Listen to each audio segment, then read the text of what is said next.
Evening. Welcome to the City Council study session of Tuesday, July 17th, 2018. We have two items on our agenda for tonight's study session. The first item is a discussion regarding obligations and process for ending the University North Park Tax Increment Finance District number 2. And we have a presentation. First, Anthony Francisco, our finance chair, or finance director.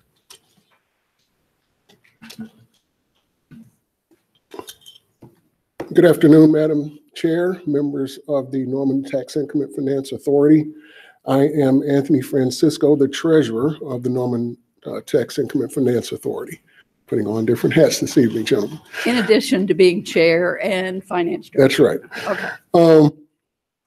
I was asked to make this presentation related to the remaining obligations and the process for the potential ending of the University North Park Tax Increment Finance District. Just a little bit of history, looking back to where we were in 2005 or 2006. The TIF project plan was approved in May of 2006 with the principal objectives of creating a lifestyle center, creating Legacy Park, constructing a conference center, attracting quality jobs, stimulating private investment, and preserving and enhancing the tax base with economic growth that would not otherwise happen without the project. And looking back at this project plan over the last week or so, we've actually done pretty well. You can check off quite a few of those things, and that's something to be proud of. To get there, we've spent about $28 million plus interest and debt issuance costs. So these are the project costs that we've spent, and I won't try to read them to you. The print's kind of small, but the major things are Legacy Park itself, which is a little over $7 million, $5 million for the Rock Creek overpass, $4 million for economic development, and about $4 million for Interstate Drive East Side Extension. And the major other expenditures are for other road improvements, particularly for those intersection improvements that are listed. Where the money has come from, we've collected a little over $42 million now from those tax apportionments. We've actually made a deposit since these numbers were prepared. So it's over $42 million, and about 76% of that has come from sales tax apportionments, and about 24% from property tax apportionments. Sales tax obviously comes from apportionments from the city's general fund and capital fund, but I wanted to spend a little bit of time on where the property tax apportionments have come from. The major one of those obviously is from the Norman Public Schools, who is the major millage in Norman. So most of the $1.2 million that was apportioned in 2017 came from Norman Public Schools and then from those other taxing jurisdictions. So for the question that I got from Councilmember Wilson, which was, if there were no TIF, where would the money go? It's kind of the reverse of where the money came from. So the sales tax of about $4.2 million in this year would go back to the city. The property tax would go back to these taxing jurisdictions.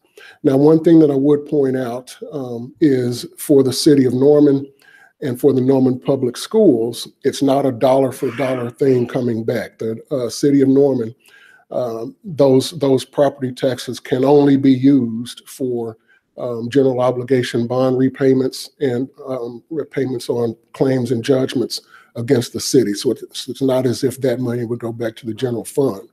The Norman Public Schools gets money back from the state's equalization formula, and it's not dollar for dollar. Again, they actually get more money than they pay into the TIF fund. So I just want to point out that this is where the property tax money would go to, but it's not dollar for dollar. I want to turn our attention now to the outstanding debt that we have to pay for those projects. We issued debt originally in 2009, which was refunded in 2013. So the outstanding notes that we have were issued in 2013. They were taxable bonds with an interest rate of 3.41%, $14.2 million originally, and we've paid that down to about $10.8 million now. We have another principal payment that is due on September 1st, and we have what's called a call provision in those notes, which means that we can recall them. We can pay off all the outstanding principal on September the 1st. In order to do that, we have to give notice, and the trustee has to give notice by August the 1st. So time is getting short between the time that we would call those bonds and now. We would recommend that we call those bonds. One of the principal points of the city's debt policy is that we try not to issue debt when we have money to pay for the projects on hand. And in this case, as you see here, we have more than enough money on hand to get ourselves out of this particular debt. We have about $20.7 million to repay that $10.8 million that is outstanding. And then we'd have about $10 million left over now, and we're continuing to deposit about $400,000 per month. So we still have a sufficient amount of money to do those projects that we still might want to do in the University North Park TIF project plan after we repay the notes. So that's one thing that we would recommend that you do tonight, is that you would give direction about what you would choose for us to take the actions necessary to repay those notes. I'll turn it over now to Catherine Walker. She wants to talk. Yes, ma'am. Councilmember Castleberry. Yeah, just a clarification for you. On the third slide, you talked about the U&P expenditures to date. It was about 27.9. One more back. So there's like 27.9 here of expenditures to date. Now, I want to be clear on the difference between expenditures and investments. These, like Legacy Park, let's use that one. That's $7 million. That's an asset. We booked that as an asset on our financials, right? Yes. Okay. So most of these are actually assets on the city's books. Yes. So it's a part of our street inventory. we have something of value. This is not expenditures. Well, no, this is the money that we actually, this cash. I know we spent, I spent money to buy my house, but I have an asset. I have a house. Yes. So cash flow, yes, I understand that. But I just want to make sure some of these are expenditures. But as we go through the improvements, I want to make sure we actually capitalize those as public improvements. On the general governmental statement. Yes. Okay. Councilmember Wilson. Okay, I'm processing that. Sorry. Back to the schools, the dollar for schools. Do you know, and maybe I'm getting ahead of the game here. You said $600,000-ish would go back into that equalization fund. They're currently getting about, if I remember correctly, $800,000. Yeah, there's a multiplier. That actually hits their budget from being out of that equalization formula. Do we know what the actual dollars would be? Is that coming up? I don't. Okay, that'd be something. I do know that there is a multiplier, or I do know that there's more coming in from the state than they would pay out to the TIF fund. Okay, and then calling the bond itself does not end the TIF, right? That's correct. Okay. Calling the bond means that we don't pay any more interest. Okay, thank you. Councilmember Bierman. Councilmember Wilson asked one of my questions about the interest on our bonds. But my second smaller question, who is our trustee bank? For the Norman Tax Increment Finance Authority, the trustee is Bank of Oklahoma. Thanks. That's it. Councilmember Scott. Hey, Anthony. So I'm new to all this, as you know, and I thought that Councilmember Castleberry's question was interesting. And so as Legacy Park being an asset I'm wondering, I have two questions actually. So this is part one. Do we make money off of those investments or assets? And what other are there that we would make money off of on this list? No, ma'am. It's So we just don't- like any other park in the city, any other So street it in the is city. basically an expenditure. Okay. But what's listed is what we spent out, yes. Okay. And then part two of my question, I just want to be totally clear on the last part, where it's Norman tax increment, finance authority tax increment, or talking about the principal and the redemption call, to pay the note. So you're recommending that we call the bonds by August 1st and we pay them off. We 'cause have to give notice by August we have to give 1st. notice. And so we can pay them off and we can finish the projects that are left. We would have about $10 million left to pay remaining authorized projects. So we could, okay, sorry. So we could pay it off and finish projects that are left in it. Yes, Okay. not all the projects, no. Okay. There's not enough money left in the TIF after you pay up. Well, there wouldn't be enough money to pay off everything else yet. But But remember, the tax apportionments continue. There's a lot we of, would- there are some things, now I'm getting confused. So we can pay off the TIF and then also fund some We could- projects We can pay off the notes or the notes, I'm sorry. and still pay, have about $10 million in the bank towards other projects that are authorized. Okay. Now, tax apportionments would continue. So as we build up more funds for more projects that are authorized under the project plan, we can do those projects on a pay-as-you-go basis. Wonderful. Thank you. I think the next slide will help, I think, maybe.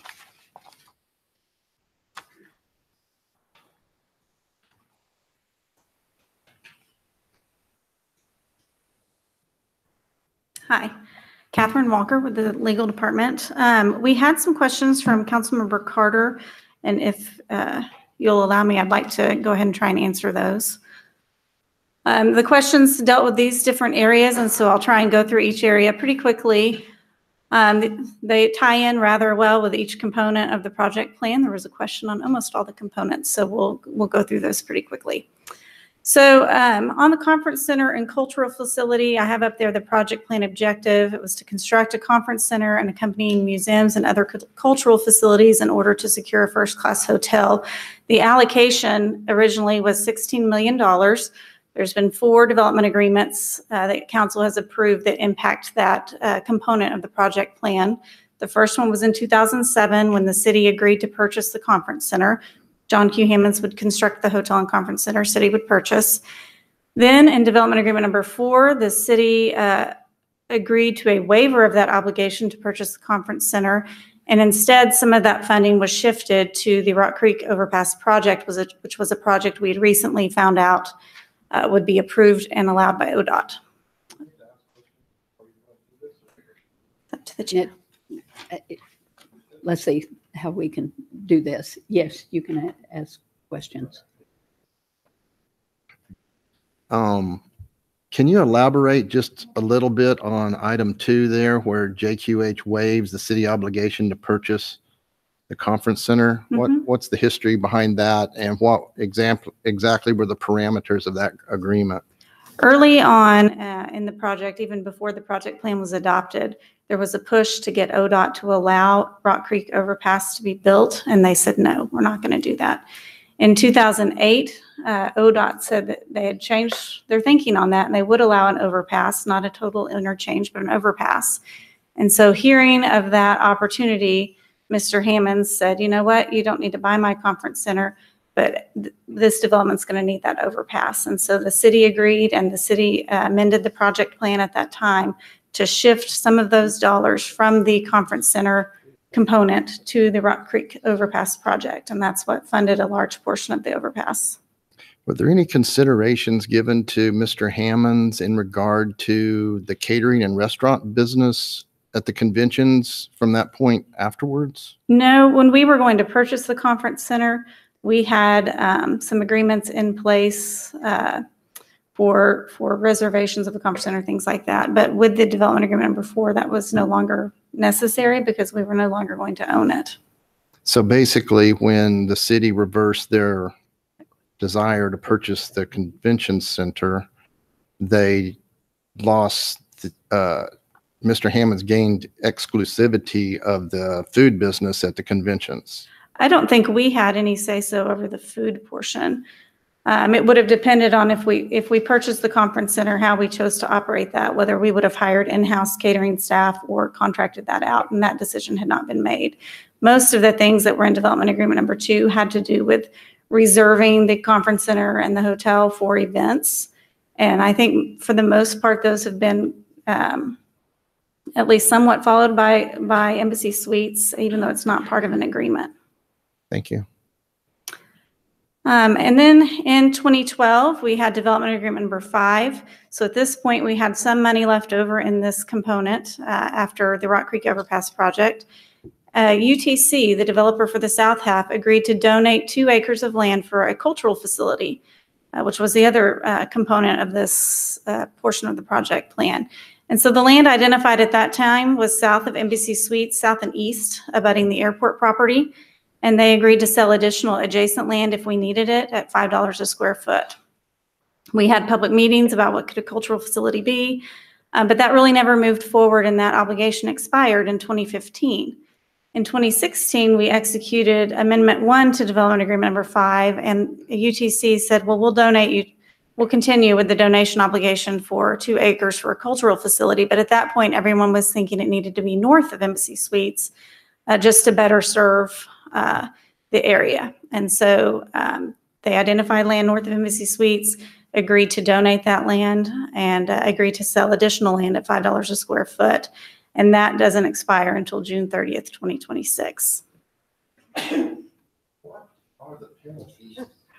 That doesn't move forward, because I understood it was to expire in 2023 unless there was some kind of a like a firm kind of agreement or some sort that would extend it another 3 years. Is that true? I think what you're referring to is the regional draw entertainment venue, which was in the same amendment. And Okay. I've got some information on that in just a minute. Okay. I'll just remind, since we're not in the study session room and people aren't holding up their hands, if you'll press your button, because that will then Brenda knows to turn your mic on. Another important component to the project plan was traffic and roadway improvements. This was to stimulate private commitments to invest in the project area. The allocation was about $11.55 million. We have about $430,000 remaining in that allocation. The remaining projects that have been identified are estimated to cost around $2.5 million. We had development agreement number 1 in 2006, where council approved an agreement that identified and set preliminary budget for planned traffic improvements. And then that's the agreement that you've heard about before that set the developer's obligation to pay for any required traffic improvements over that allocation. And then in 2012, we had development agreement number 5 that looked at what improvements were remaining, updated those budgets, and set forth the sequencing for those. Councilmember Castleberry. On the traffic and roadway improvements, now this includes also the Robinson Street overpass, not overpass, I guess, bridge, and Crossroads Boulevard, correct? That's right. One of the big things for the city when the project plan was adopted was to draw the district large enough so that we could include an improvement on the west side of I-35 that was much needed, and it's that Robinson and Interstate Drive and Robinson and Crossroads Boulevards. And this may be for Sean. That's scheduled to start 2 years, not next fall, but the fall after this. And so this funding help is part of this. So the TIF is paying for our portion of this city deal. One other follow-up. Any additional traffic and roadway improvements that are created because of congestion out there are on the developer, correct? That's right. There's a requirement that all traffic movement and the intersections have to meet service level D. So anything that's proposed that changes that and the service level can't be met, those improvements that would be required for that service level are the developer's responsibility. So the original 11.5 we allocated, that was our cap. We weren't Right. going to spend any more than that. Then going forward, everything would be upon the developer as long as the TIF is in place. That's correct. So if we dissolve the TIF, how does that clause work? If we dissolve the TIF and other portions get developed, it would be developed as any other development under our ordinances. So if there were traffic deferrals that needed to be paid, they would have to pay those. If there were traffic improvements, there would have to be some contribution to those. I don't know that we've ever required a developer to pay for an interchange improvement, but But if we had to redo the intersection of Robinson and 24th, currently the developer would pay for that. yes, if it was required because of The service level dropped down there and they'd meet the requirement. It would probably be a new development that would trigger that. It wouldn't be existing. But if there was no TIF, that would be on the cities, just like we would any other road project Yeah, unless there was a new development that we could do a recoupment on or some- something like that. Yeah, get some contribution from. Okay. Councilmember Wilson. I'm going to ask, get more clarification, kind of a tail end of what Councilmember Castleberry was saying. So are there other options for funding that interchange, the Robinson and Crossroads and all of that? What I'm seeing is there's not enough money in the TIF as it sits right now. It would have to accumulate more funds, but there's not enough room in the project plan. This amount, and I should have said that, I apologize, includes the city's anticipated contribution, or the TIF's anticipated contribution to the Robinson and Crossroads Okay. State Drive. So project. if we were to end the TIF, then that money would be there already for that project still. It would go, We'd have to allocate it. right, it would go back to the general fund, not the capital fund. So there would be some things that would have to happen, but. Okay. Councilmember Bierman and then Scott. So if we were to end TIF number 2 and start a new one, would that cover upgrades or changes to the overpass, or as an example, like the Tecumseh 24th intersection? If those were Potentially. included as projects in the new TIF, certainly. But they would have to be actually listed as project. They would have to costs. be included as a project cost allocation for traffic and roadway. Councilmember Scott. So what exactly would have to happen to make sure that Robinson, and I call it Robinson Crossing, the Robinson and Crossroads Boulevard interchange, if we were to, go forth in the TIF or in the pay off these notes and stuff, what would have to happen to guarantee that that money went to redeveloping or doing that whole section? And also, that whole stretch between Robinson Crossing and 24th and Robinson is just miserable. And so is there any grant writing that we could do with ODOT? Because it's going to be on the list. They've done Lindsay, they've done Maine, they're doing in Indian Hills. It's going to be on the list within probably, the 8-year plan. So if this is set to start in 2 years, what is the plan currently? And what do we have to do to make sure that the funds are allocated toward that area? Right now, our TIF funds are being leveraged with ACOG funds to pay for those improvements in 2 years. And so that's the plan right now. If we didn't have those TIF funds set aside for that, you all would have to budget the money in the capital budget to pay for the project. The plan right now, Sean can speak in much greater detail than I can about it, but I think it's to distance Crossroads and Interstate Drive better. What does that mean?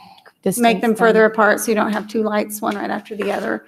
My understanding is the Robinson Street Bridge is not that old in the scheme of things with ODOT. And so right now, I don't know that there's a plan to replace the bridge anytime soon. Okay, so just to clarify for me, you say that we would have to make sure that it's in the capital fund to make sure that that money goes with ACOG to do that interchange? Yeah, we'd have Or to not budget interchange, some but- funding in the capital fund instead of using TIF funds. Okay, is that guaranteed? It's up to you all when you adopt your budget, how that gets applied to the projects.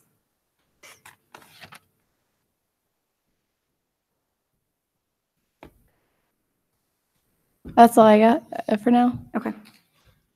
Councilmember Carter. Okay, I don't have anything. then you're next.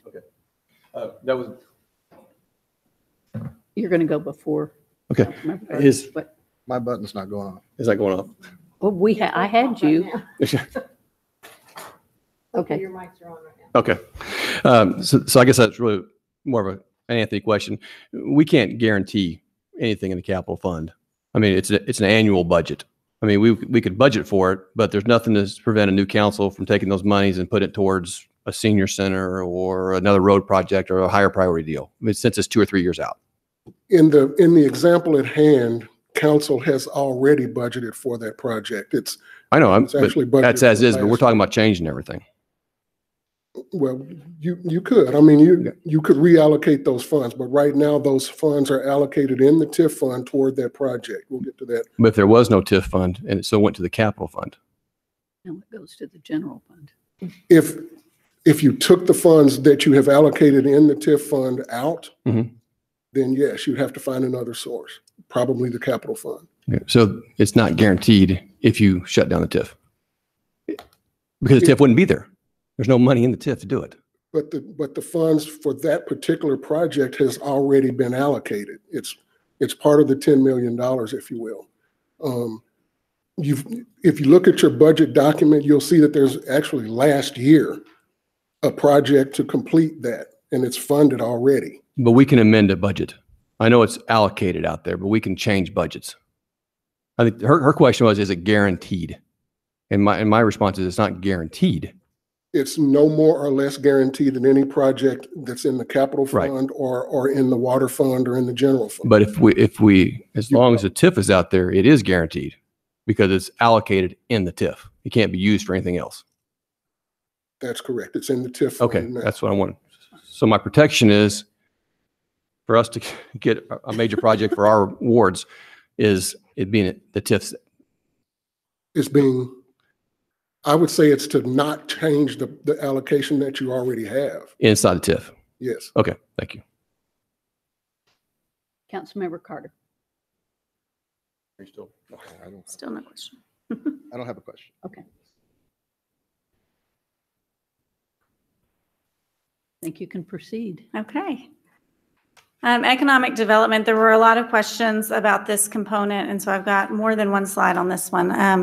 The objective set forth in the project plan was there were actually two. It was to attract quality jobs through economic development activities in order to recruit businesses not currently located in Norman and to provide quality opportunities in Norman, and to reverse a longstanding condition of arrested and economic development to serve as a catalyst for expanding employment and to attract major investment in the area. The allocation in the project plan is $8.25 million. Of that, we have about $4 million remaining. It's funded from 10% of the sales tax generated within UNP, 50% of the ad valorem taxes generated by the economic development tract, and that's the 60 acres that NEDC owns. And then the economic development sales tax increment, which has not been utilized thus far, but it would be sales taxes generated by new quality jobs payroll. And the implementing entity for that is the Norman Economic Development Coalition. That's a local group that's made up of representatives from the City of Norman, Chamber of Commerce, University of Oklahoma, and the Moore Norman Technology Center, who all contribute to the funding of that group. So the council actions so far to move forward this economic development piece, it began in the master operating agreement, which was the first agreement done after the project plan in 2006.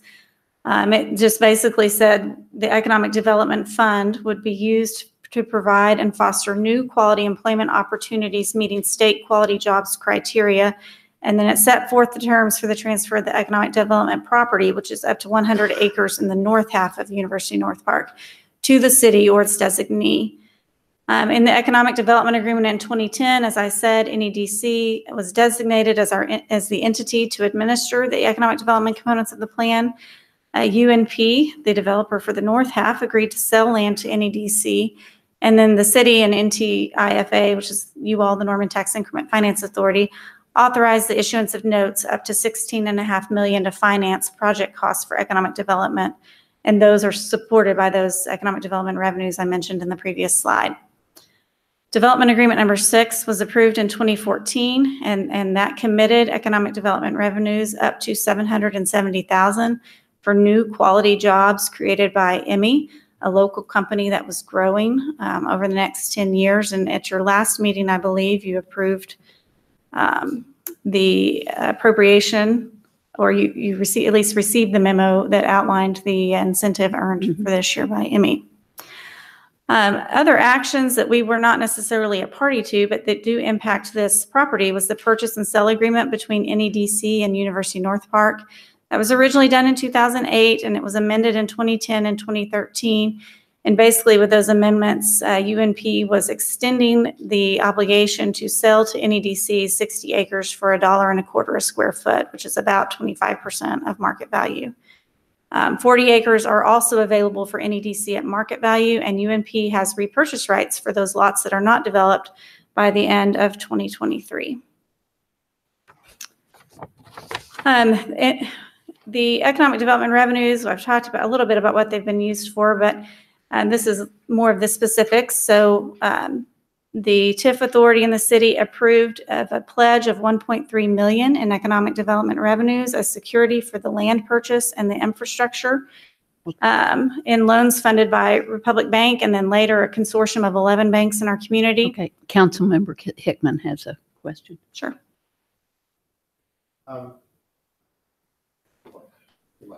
Your mic's going. How many quality jobs have resulted under this project plan objective? Maybe it's not working. We have, so far, what they committed to was 100 new jobs, 50 new jobs, I'm sorry. 50 new jobs over 10 years, paying above the quality jobs minimum. The incentive is earned based on the salary and how many new jobs, and we figure that each year. So far, they've earned about $70,000 in incentives. I'd have to look to see how many employees they're up to. I don't recall off the top of my head. Yeah, Tiffany this afternoon, it's 41 new jobs. 41 new jobs, okay. So they've almost hit that target that was required in the development agreement. As I said, the city pledged economic development revenues as security for the land and infrastructure loans. NEDC was also able to get an economic development administration grant of $2.5 million, and then industrial access funding, which we joined in the application for. All in all, it was a little over, I think, $10 million for developing the 60 acres, purchasing and putting in the infrastructure for the 60 acres north of Rock Creek Road and east of 24th Avenue. We've had the incentive, and then back last year in April, you all approved $3 million in TIF economic development revenues to pay off the infrastructure loan. So that piece has been paid off, and all that remains is what's left of the land acquisition loan. Legacy Park was the next component we had some questions about.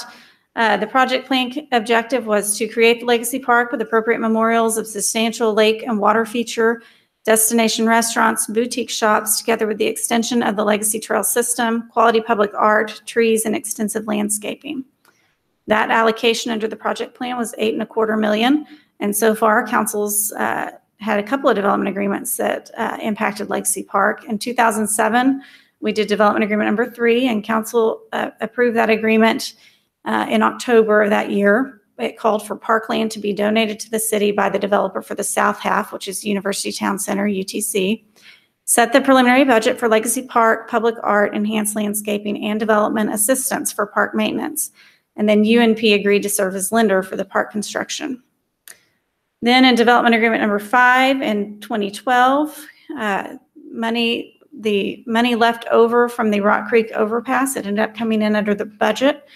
It was reallocated over to the Legacy Park construction, so that was about $1.5 million.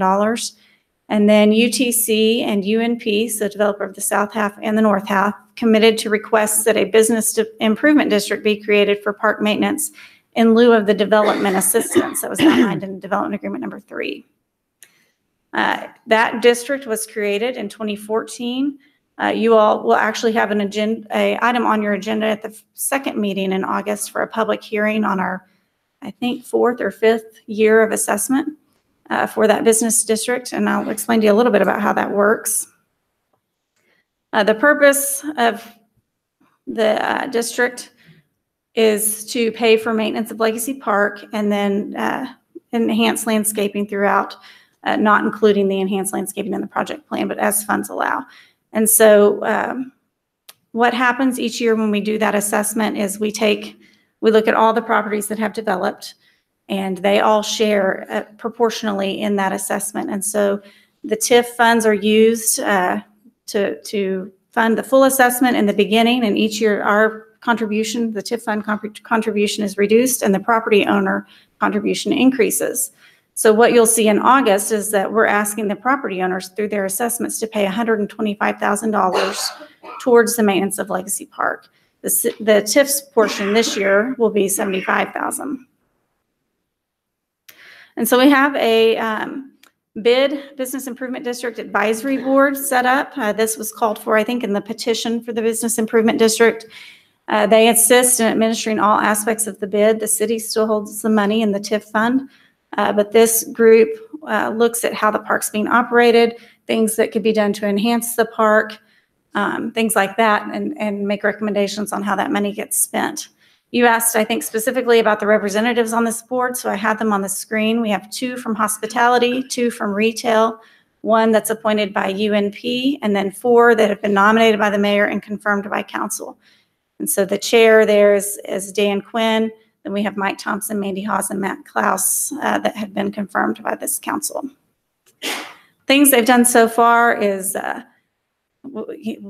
those funds provide funding for the restroom maintenance and park maintenance contracts. They've made recommendations on holiday lighting, seasonal plantings and park enhancements, and then they've reviewed the Legacy Park usage policies and things like that. And so those recommendations come to you when money is proposed to be spent out of that bid fund.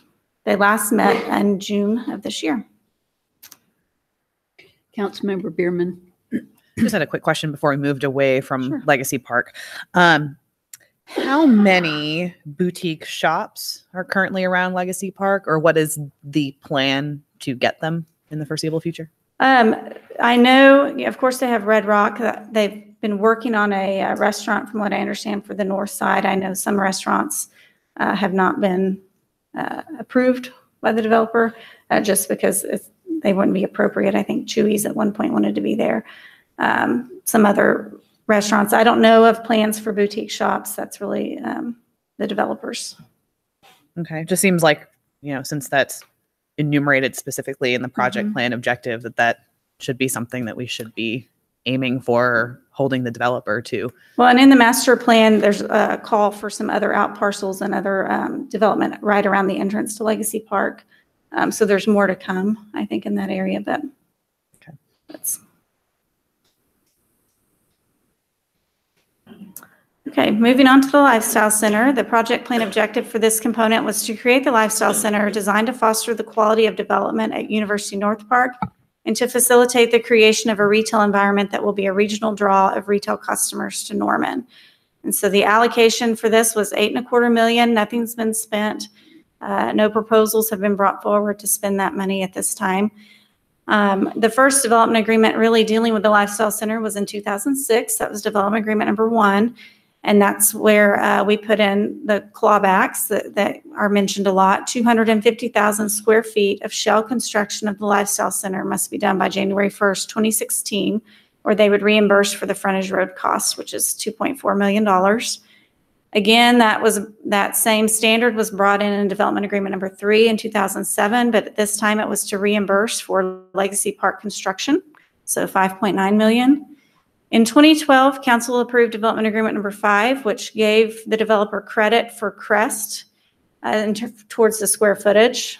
So there's about 150,000 square feet remaining. And that has to be done under development agreement number 5 by January 1st, 2018, or we would be reimbursed for those costs. Then in 2016, council approved the amendment number 1 to development agreement number 5, which at that time, council was really talking about what would we want this Lifestyle Center to look like. Retail's changed.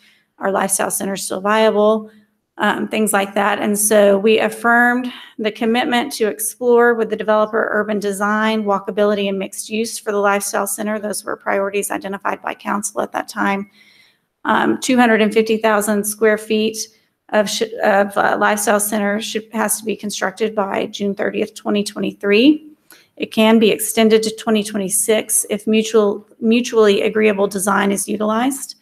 And then we set new retail sales per square foot minimums for incentive consideration. What we were finding is that the previous minimums were pretty low compared to what was going on out there. And so we raised that.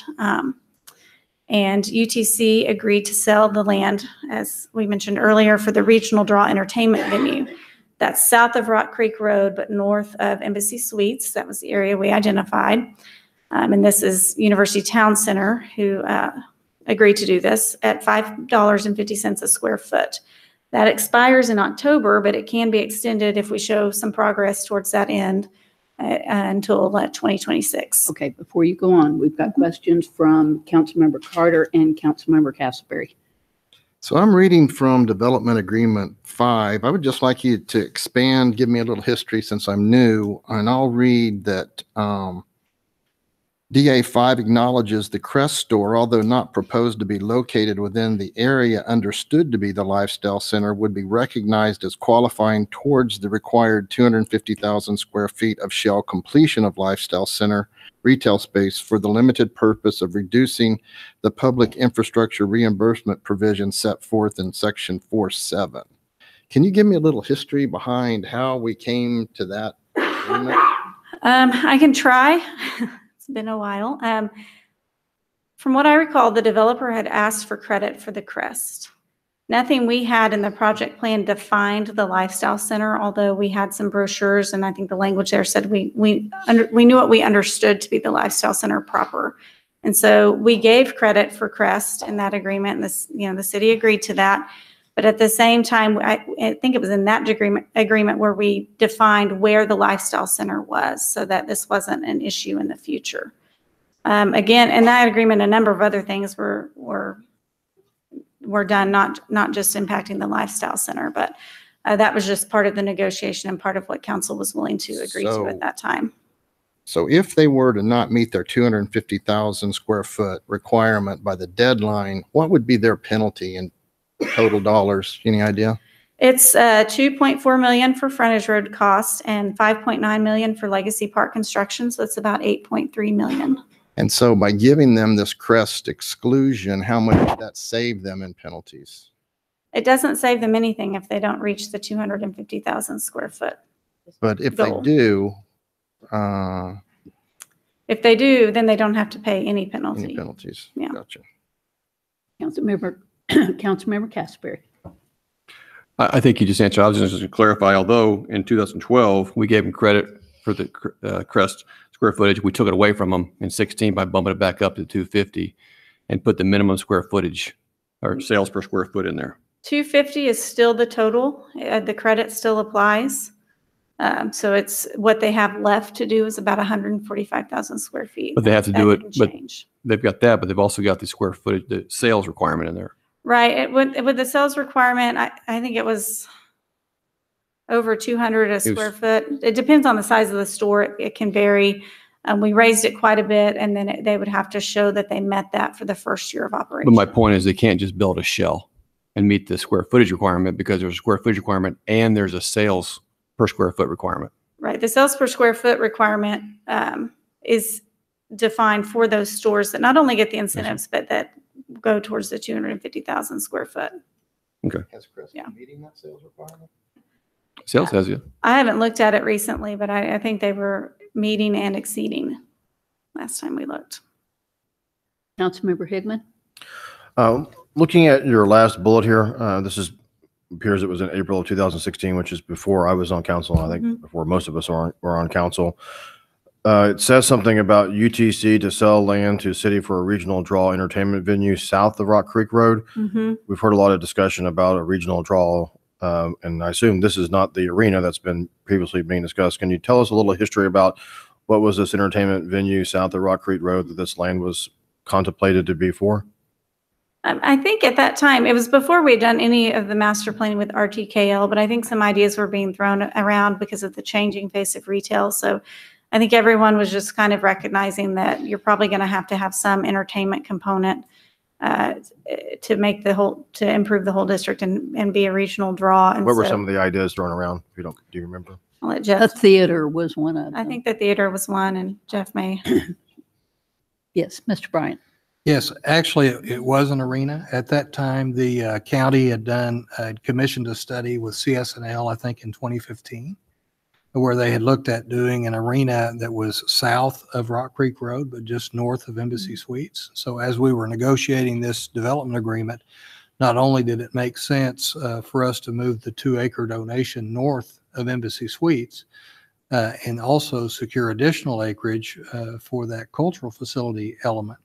The UTC developers also agreed then to sell us additional land at $5.50 a square foot that was originally the conceptual spot for the arena. So it was the arena. It was that project that was looked at when the county did the CSNL study. As time went on, then this new proposal to move the arena north of Rock Creek is what took shape, and that's what we've been focusing on since then. And we didn't do it without talking with the UTC people. I know they do have representatives here tonight, and the UTC people were actually all in favor of the arena project moving north as well. We didn't discuss, the council wasn't discussing that arena project. That was with the county. Right. The study, the mayor was asking, the county was the ones doing the study, but certainly they shared that study with city staff. And as we were negotiating this development agreement, we did advise the council of why we had those placeholders in that development agreement number 5, not only for the cultural facility, but also the opportunity to buy additional land at $5 a square Yes, I foot. remember all that. And then additional land to buy at $5.50 a square foot. So yes, we discussed all that with council, and that formed the basis of that development agreement. Councilmember Wilson. That answered my question. Thank you. Councilmember Bierman. I just had a clarification about the square footage and sales requirements for the Lifestyle Center. The 250,000 square footage requirement, that is to avoid paying expenditures for Legacy Park and infrastructure, whereas the retail sales minimums are to achieve incentive payments, correct? The original structure was just as you said, but with amendment number 1 to development agreement number 5, and I thank Councilmember Castleberry for reminding me of this, we did change that so that to qualify for credit towards your 250,000 square foot maximum or minimum requirement, it had to meet these retail sales per square foot. Okay, so now it's kind of merged. You need the 250,000 square foot plus retail sales Right. to avoid paying, but you still need those retail sales in order to qualify for incentives. Right. Okay. And that's the last slide I have. The one other question that Councilmember Carter had was about the makeup of the Statutory Review Committee, and I'll just briefly. Councilmember Hickman. Oh, I'm sorry. Question. Before you finish, Catherine, I'm sorry. I did have a question going back to the slide on the cultural facility. Looking at the list here under council actions, the last action relating to the cultural facility was, again, before I was on council, and most of us were on council. So the question I have is, the one thing that we have done since I've been on council is we did a resolution to use these culture facility funds for a senior center. That resolution, as you know, passed unanimously by this council, but was soundly rejected by the UNP TIF statutory committee. So we're back, I guess, to square one. And the question I have is, what discussions have there been about what this money could be spent on for a culture facility? And is there any reason to accumulate these funds for a culture facility, considering that there does not appear to be any community consensus on what I'm aware of, at least, maybe some are aware of, what this culture facility money could be used for, since the unanimously approved resolution of this council was rejected? We had one public meeting, I think, to discuss specifically ideas for the cultural facility, although I think we've heard from a number of citizens through the years of different ideas. The project we heard the most at that public meeting in 2012 was the Pisces project, which of course was part of Norman Forward. Other things that have been mentioned include the Weather Museum, a Gymnastics Hall of Fame, which I think is housed in Oklahoma City somewhere. But you're right, there's been no decision made. And so, whatever a cultural facility is determined to be will be up to this council and possibly the statutory TIF review committee. Well, actually, just a clarification, it doesn't seem to me that it's really up to this council based on what I've seen occur in the last few months, considering that a unanimous resolution was passed by this council, but then rejected and therefore not going to be what happened. So I guess I'm unsure when you say up to this council, what do you mean by that? Well, the project plan doesn't give a lot of definition to what a cultural facility is. There is some language talking about a cultural facility and tying it to a regional draw, I think. I don't recall the exact language, but and so my recollection is the statutory TIF committee didn't think the tie was made with a regional draw. And so it is up to this council, but it still would have to be consistent with the project plan, or it would require possibly a amendment by the statutory TIF committee. The resolution that was passed unanimously by the council was to send that idea on to the statutory committee, and it also had to go to the oversight committee. That's what the resolution said, that we wanted it to go to them for consideration. That's what the resolution did. And that's what we did. And they came and they sent back their recommendation to us, and we haven't done anything with it. So it's still up to us. Councilmember Castleberry. I would also clarify that this cultural facility money was meant to be spent inside the TIF, inside the increment area. And so if I remember right, statutory review committee had some heartburn with it being outside the increment district and not being on those acres that were, we talked about this being south of Embassy or north of Embassy Suites, that it didn't necessarily, that was one of their concerns, I guess, was it wasn't where they said it was going to be and it wasn't being spent in the area. Is that? The project area and increment district, I just want to distinguish between the two. The project area goes all the way over to flood. Right. And so it would be on the land that was proposed, be in the project area. So project costs can be spent there. I think the concern was that's not the increment district. So whatever is spent in that area does not generate money that helps pay the TIF project cost. The increment district is more narrow. It's just I-35 to the airport, generally Tecumseh to Robinson. And so that's where the TIF revenues are generated from. It doesn't include Southwest Wire and right. Statutory review committee is basically the taxing jurisdictions. Right. And as the actors say, one of their concerns were if we put that over in the project area, it would be a non-ad valorem tax generating project versus in the increment district, you would have the fee in lieu of. Right. In the increment district, there's a covenant, and then it's required in some of the agreements that even if it's a tax exempt entity, it pays a fee in lieu of property tax. But that's only for the increment district. It doesn't apply to the project area. So that's correct. Right. If a senior center or any other project cost was spent in the project area, but not the increment district, it wouldn't necessarily have to pay any property taxes if it continues to be institutionally owned land. Okay. Councilmember Hickman. Councilmember Wilson.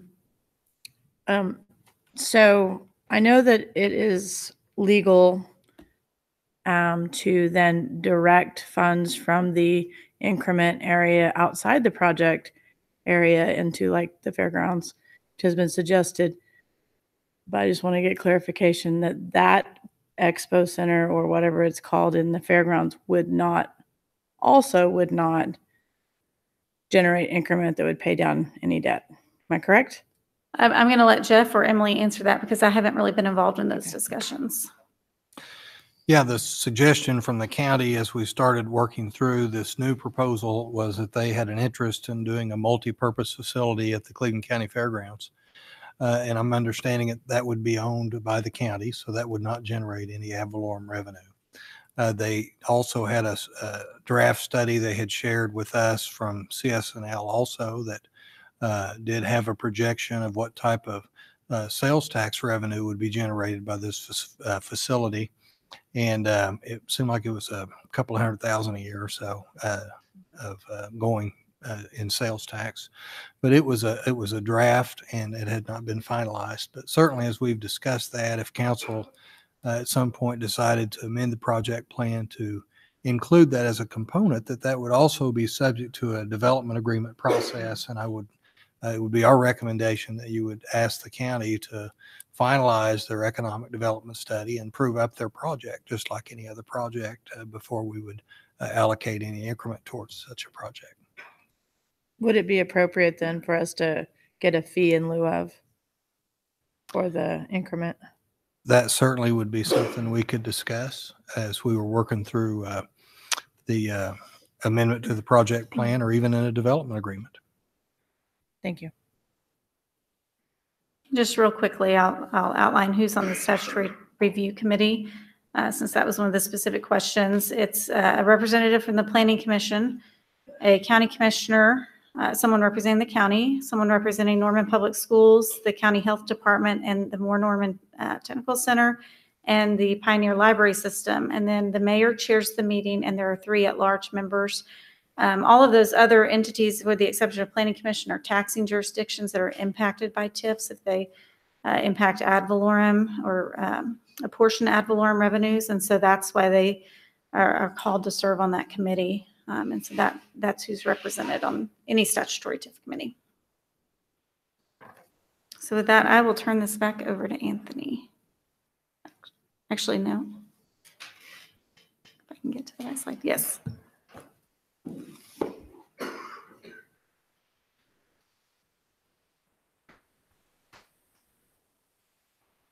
Okay, so I want to talk about what we have done versus what we might do in the future. And it's important to distinguish between authorizations and obligations. What I'm talking about here is what under the project plan is authorized to be done, the things that are remaining authorized to be done.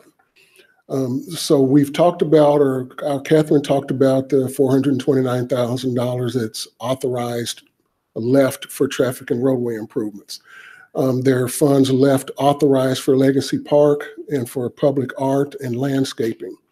And some of those funds came from leftover money from Rock Creek Overpass that, as was discussed, was moved in one of the development agreements from the authorization for Rock Creek Overpass to Legacy Park.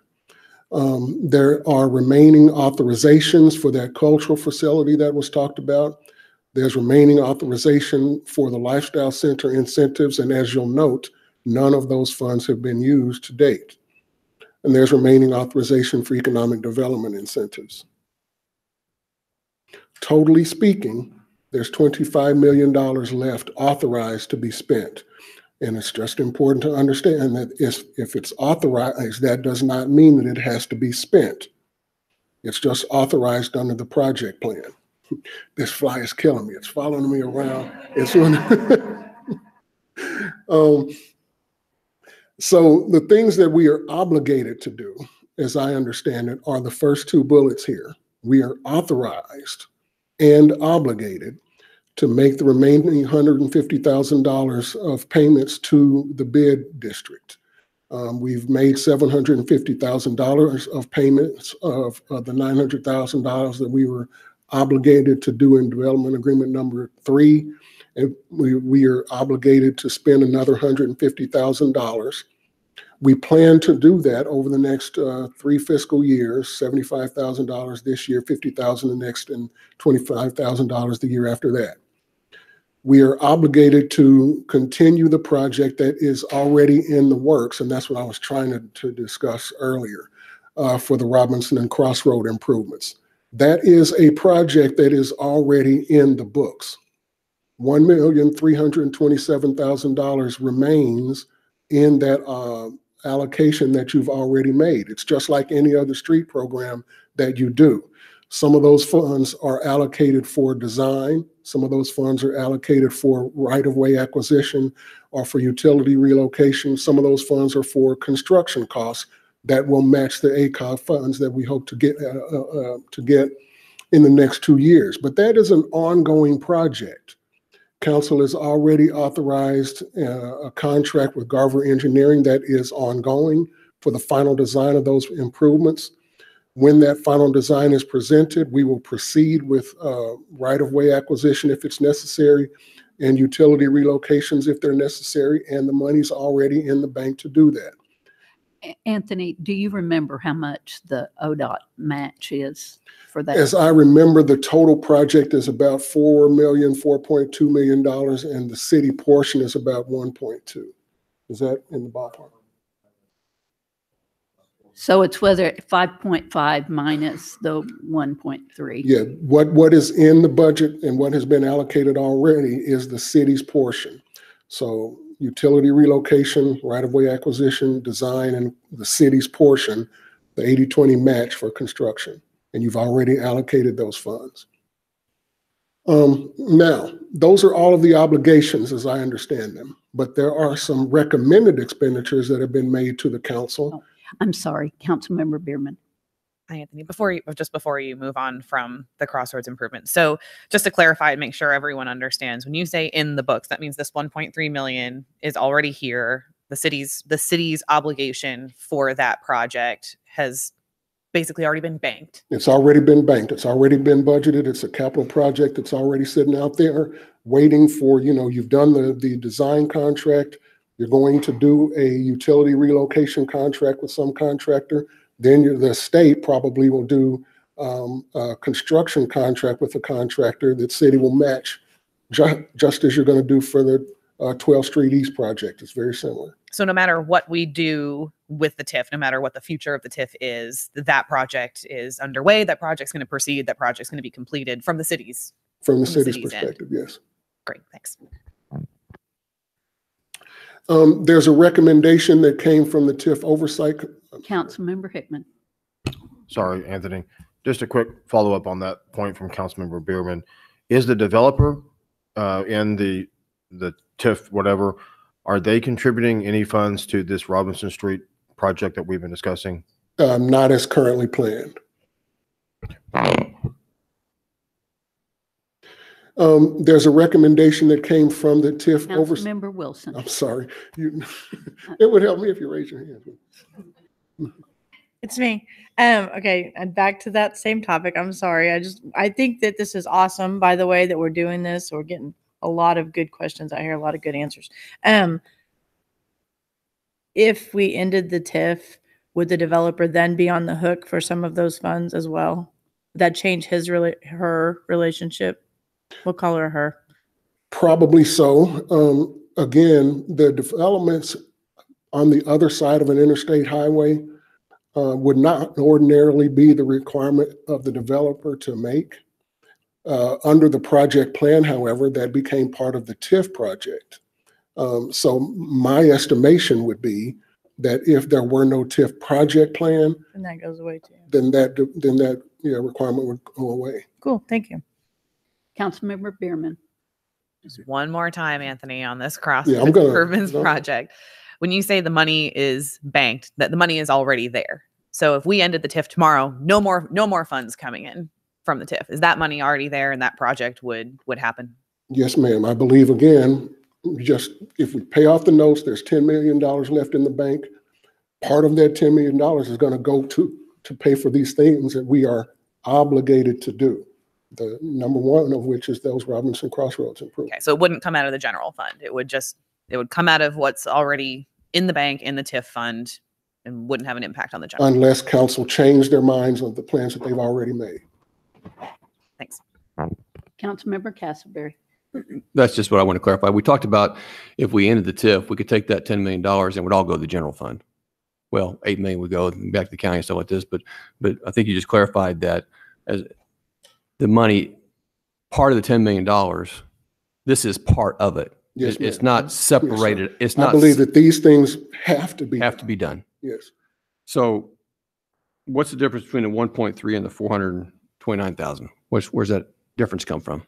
The difference would either come from the council deciding to allocate it from available TIF revenues, or you could probably try to enforce development agreement number 1 and ask the developer to pay for it. But again, under your current plan, you've already allocated those funds, and I believe that they would come from the $10 million. You have a negative on the traffic and roadway allocation. But we've only authorized 429,000. So where's the $1,000,003? It's unauthorized.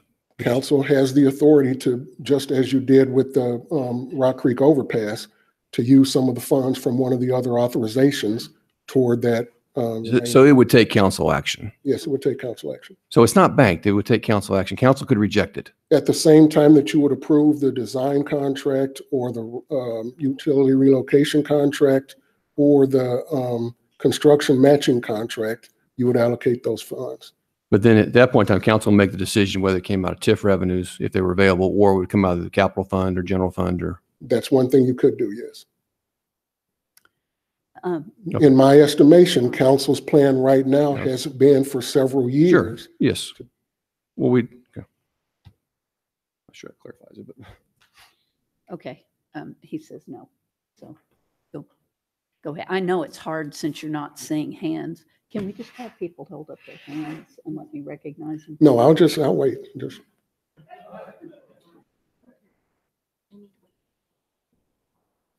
Okay, so let's do this for the speakers, since it's hard for them to tell. Let's go ahead and raise hands like we do in a study session, but just remember, I have to call on you before she'll still have to turn on your mic, so she has to know which person's been called on to next. But we'll do hands and that'll help. What do you think? Absolutely. Okay. All right. It's harder for me to do it this way too. Okay. Oh, now no one wants to talk.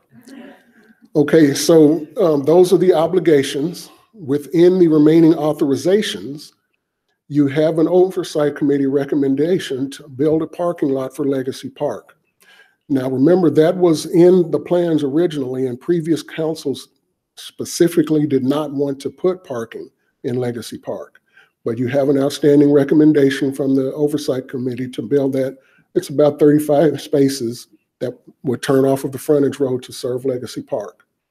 You have an Oversight Committee recommendation to appoint the Public Art Committee that was called for in Development Agreement number 1, and thereby move forward with that public art authorization. Again, that's not an obligation, it's an obligation, and it is a recommendation from your TIF Oversight Committee that you move forward. 1 point something. The authorization is $1.5 million for public art and $750,000 for enhanced landscaping throughout Legacy Park. It does not, throughout University North Park. It does not necessarily have to be in Legacy Park. As has been mentioned, there was an oversight and statutory committee review recommendation that you add an additional project for a senior citizen center, that you not use the cultural facility authorization, but that you add a project. Again, that's not an obligation, that's a recommendation.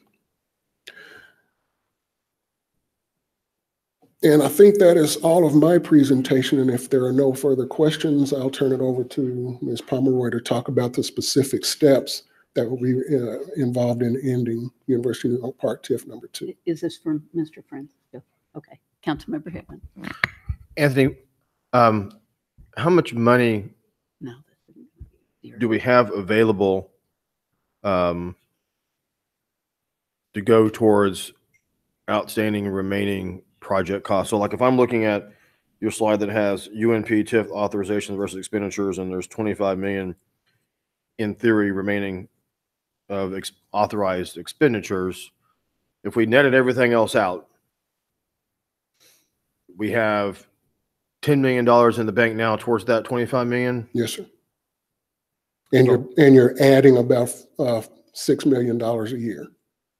$4 million from sales tax, $2 million from property tax.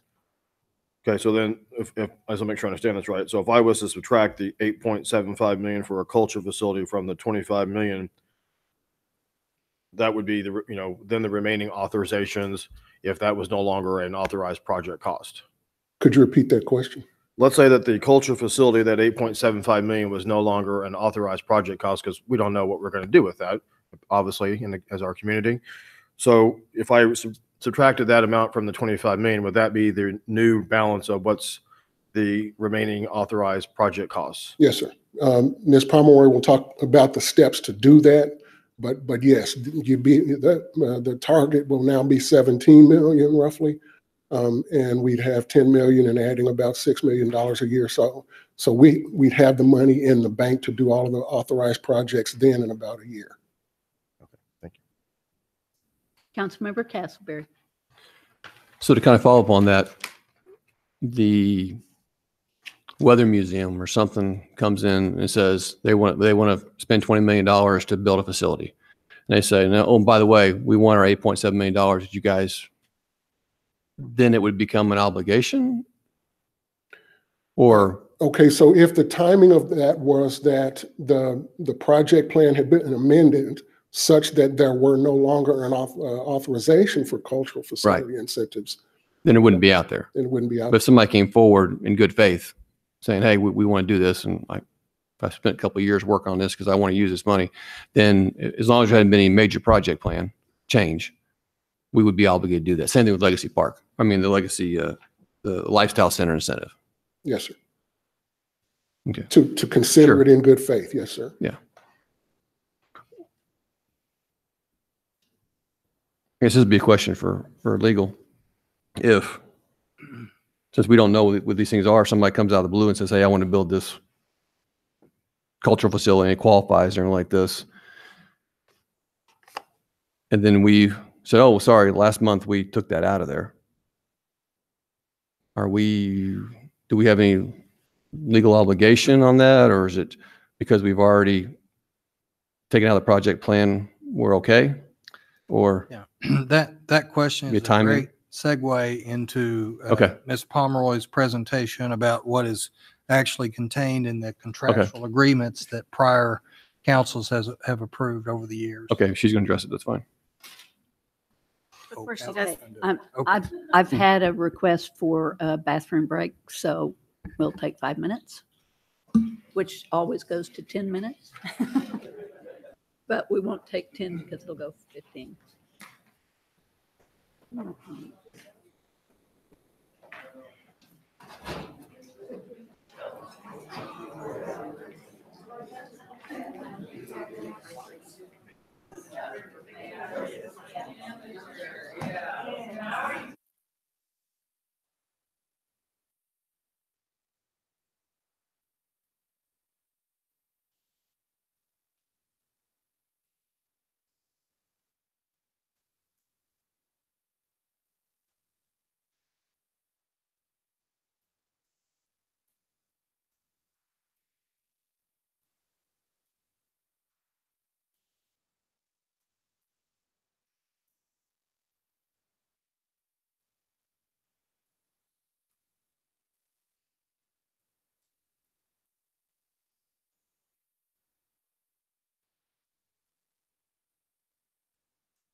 All right.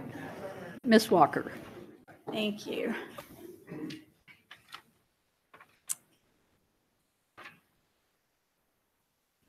Okay. So just to summarize, these are the contractual agreements that still have some obligations that apply to the TIF authority. The print's a little small, I apologize. So as I said earlier, we have development agreement number 1 with the roadway improvements. There's a small portion remaining of the 11.55 million. And under that agreement, additional costs are the developer's responsibility. Under development agreement number 3, it obligated or called for 1.5 million, up to 1.5 million to be spent on public art and up to 750,000 to be spent on enhanced landscaping. Under development agreement number 5, this is the agreement dealing in part with the regional draw lifestyle center component. It reaffirmed the existence of possible incentives up to 8.25 million with the deadline of 2023 or 2026 if the design is walkable. The penalty for the frontage road and Legacy Park construction. There was a credit, and I should have mentioned this earlier, I apologize, against that for the cultural facility land donation. So if the city desires to move forward with that, they do get a credit against their penalty for that. And then, of course, the reduced rate on the purchase of additional acreage if needed. Development agreement number 6 is our quality jobs incentive with Emmy. So we've made some payments of around $70,000 in payments so far, and it's calls for payments through 2023 up to $770,000 max. And then we also, under that agreement, we capped Emmy's bid assessment payment, and NEDC pays the other portion of that. And then the Business Improvement District, of course, also has the maintenance obligations of, it's actually $150,000 remaining. And then finally, the Economic Development Agreement called for the NEDC purchase of 60 acres, which has been done, but it did also pledge accumulated economic development TIF revenues for debt service and carrying costs, and then made available TIF notes up to $16.5 million for economic development costs. The outstanding debt on the economic development land is about $3.2 million, excluding interest, and so that's still out there as well. With that, I'm going to turn it over to Emily Pomeroy to discuss the remainder of the presentation. Hi, thank you, Madam Mayor. I'm Emily Pomeroy. I am Development Legal Counsel to the City of Norman. I've been asked to talk about the statutory process of terminating the existing increment district number 2, if that's what council decides to do. As you know, tax increment financing in the state of Oklahoma is governed by the Local Development Act. That's what we've been talking about over the last several months, and that's still the framework that we're in. The Local Development Act states that a city ordinance that approves a project plan may be repealed, modified, or amended by subsequent action of the city. Just wanted to point out that it may not be repealed, modified, or amended if there are outstanding bonds, unless there's approval of those bondholders. So that relates to the issue that Anthony was talking about before, that I know you guys are very familiar with the outstanding bond. So if the increment district is terminated, then the county assessor ceases the apportionment of ad valorem taxes, and the city ceases the method of apportionment of the sales taxes. So there are kind of 2 options here under the statute in terms of termination. To terminate after the collection of an appropriate amount to pay all authorized project costs would simply require the passage of an ordinance by city council terminating the apportionment. So all authorized project costs currently is the $54,725,000. As you've heard in the previous part of the presentation, there's $25 million remaining in authorized project costs from the full $54 million. Also, as Anthony indicated, that is likely based on recent collections of increment that's likely to be collected in 2021, sometime in fiscal year 2021. The Another method for termination would be considering terminating prior to the collection of the full amount to pay all authorized project costs. That would require an amendment to the project plan to decrease or remove remaining authorized project costs. By my estimation and reading the statute, that is a change in the character or purpose of the project plan. We've talked about the difference between a minor and a major amendment in previous council settings. A major amendment to the project plan requires consideration by the review committee and then consideration by this body in 2 public hearings. One reason council might choose not to pursue that method is because it would require the termination or renegotiation or some combination thereof of the outstanding contractual obligations that Catherine just discussed with you. We have outstanding development agreements to which the city is a party. So we would need to examine those to make sure that we can either renegotiate those or meet those obligations.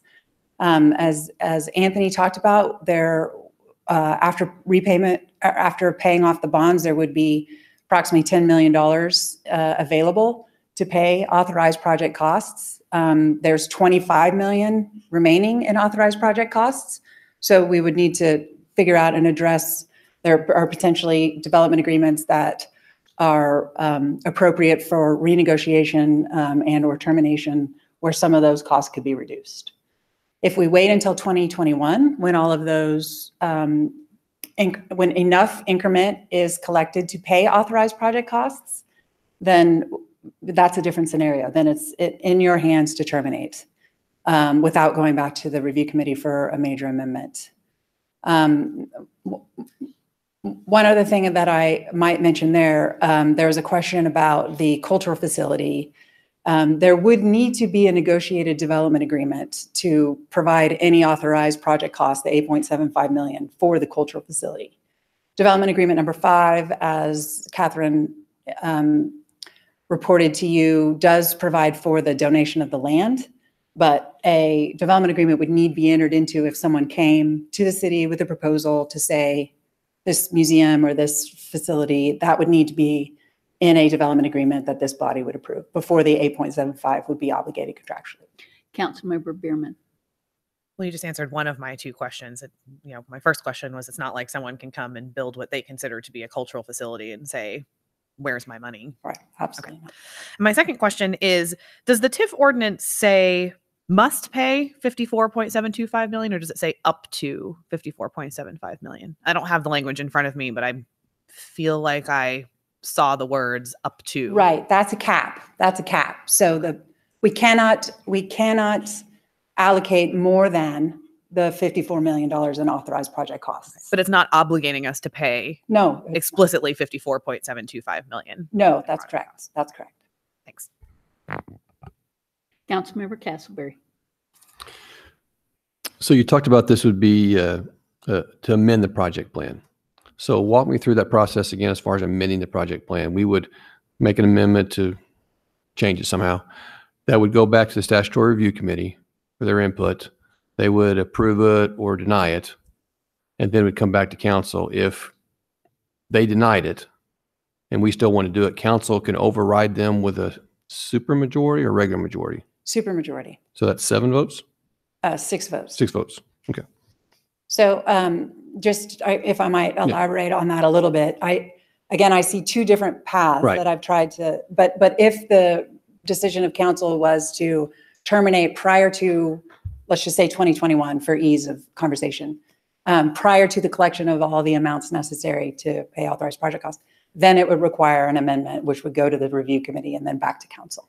I mean, the first one is just an automatic deal. We don't do anything. It just happens. You pass an ordinance. Well, once we collect that money, we would just, we would pass an ordinance, but it's really more. Right. It simply just ceases the apportionment. Right. Yeah. But it's very we'd be required to, wouldn't we? I mean, we couldn't collect more than $54 million. That's correct. You could not collect more than $54 million. Right. And any expenditure of the $54 million, Councilwoman Bierman, this kind of goes to your question, has to be subject to development agreement. And that's why we wanted to be sure to talk to you about the existing contractual obligations, because there's, authorized project costs in the project plan, and then contractual obligations in these development agreements that the city and the Tax Increment Financing Authority are parties to.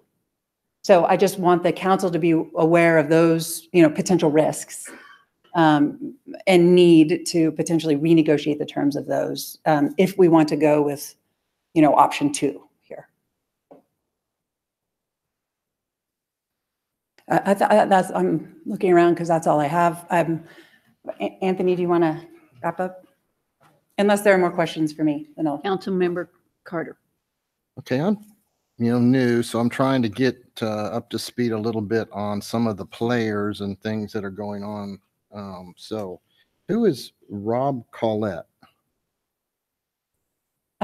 He is a owner of University Town Center, which is the developer in the southern portion of University North Park. Okay. I'm not sure if owner is the right term, but he's a member of University Town Center. And then John Cheek. I don't know.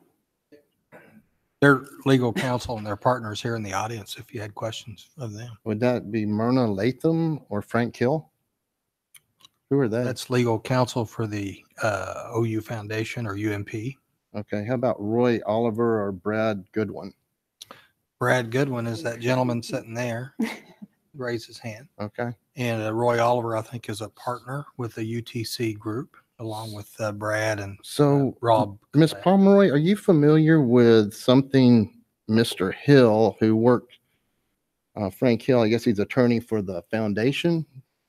He's proposed what would be called the grand bargain, where the UTC would get a carried interest in the UNP, and where the city would release UTC from the $8.3 million penalty, and be granted the covenant north, or releasing the covenant north of Rock Creek Road. Are you familiar with that at all?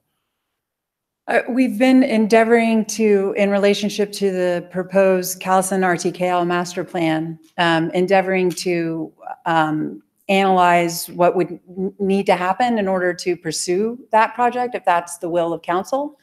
So of course, University North Park, as owner of that property, is a key player. They're also the entity that is proposing the project, and the need to address the covenants that is north of Rock Creek Road would be something that would be part and parcel of the proposed development north of Rock Creek Road. So I don't know what all of the details of this grand bargain are, but we have absolutely been in conversations with this entity to see if this is a project that can even be something that would be amenable to the city. So in this grand bargain, they are basically giving UTC. So UTC was given several years ago credit for the Crest Foods, which was an alleviation of their responsibility to develop a certain square footage of the lifestyle center, correct? It was counted as a credit towards the square footage in exchange for other concessions that Catherine spoke to earlier. And what were the other concessions, do you recall? Well, as I understood her to say, that it was coupled with the need to provide certain sales per square foot. And then I know that development agreement number 5 had lots of give and take between those two entities. I don't know the details. Maybe we could go back to that slide if we need to readdress those. Would it be possible for you to brief the council on the details of this grand bargain? I mean, I'm not equipped to do that. Yeah, there's no bargain that has been made. Those were settlement discussions, exploring ways that the parties might be able to work together to move the project forward. But no, there's been no bargain that's been made, that's been approved by council or anybody else. But yes, as Ms. Pomeroy has mentioned, there certainly have been discussions for quite some time, probably over a year, with both UMP representatives, UTC representatives, representatives of the city, to see if there's some way to move forward on this entertainment district arena project. Well, at the last council meeting, you seemed that UTC had just willingly, out of the good faith, I got the impression from you, released their covenant for retail development north of Rock Creek Road. But I actually have a copy of what's called a grand bargain, and it's got all of these people's names on it, including, a spot for the mayor to sign it. And, it outlines all of these proposals. And it looks to me like they're getting an $8 million, they're not having to do they're getting an $8 million relieved of the obligation to do the lifestyle center, the cultural center, an $8 million penalty, giving the city $2 million worth of, or 2 acres of land, an option on the land, and among other things, that seems like a fairly large consideration for releasing this covenant. Am I wrong there, or? I think there are a lot of complexities to that discussion. I do think it would be appropriate to hear from UTC about what they thought was in it for them and their particular development. They are here tonight. If the entertainment district were to move forward, I don't know that they were focused so much on the penalty. I think they do believe that if the entertainment district went forward, that it would actually enhance their ability to achieve the regional draw retail component that was in the original project plan. But I don't want to speak for them. They are here to speak for themselves if you have questions of them.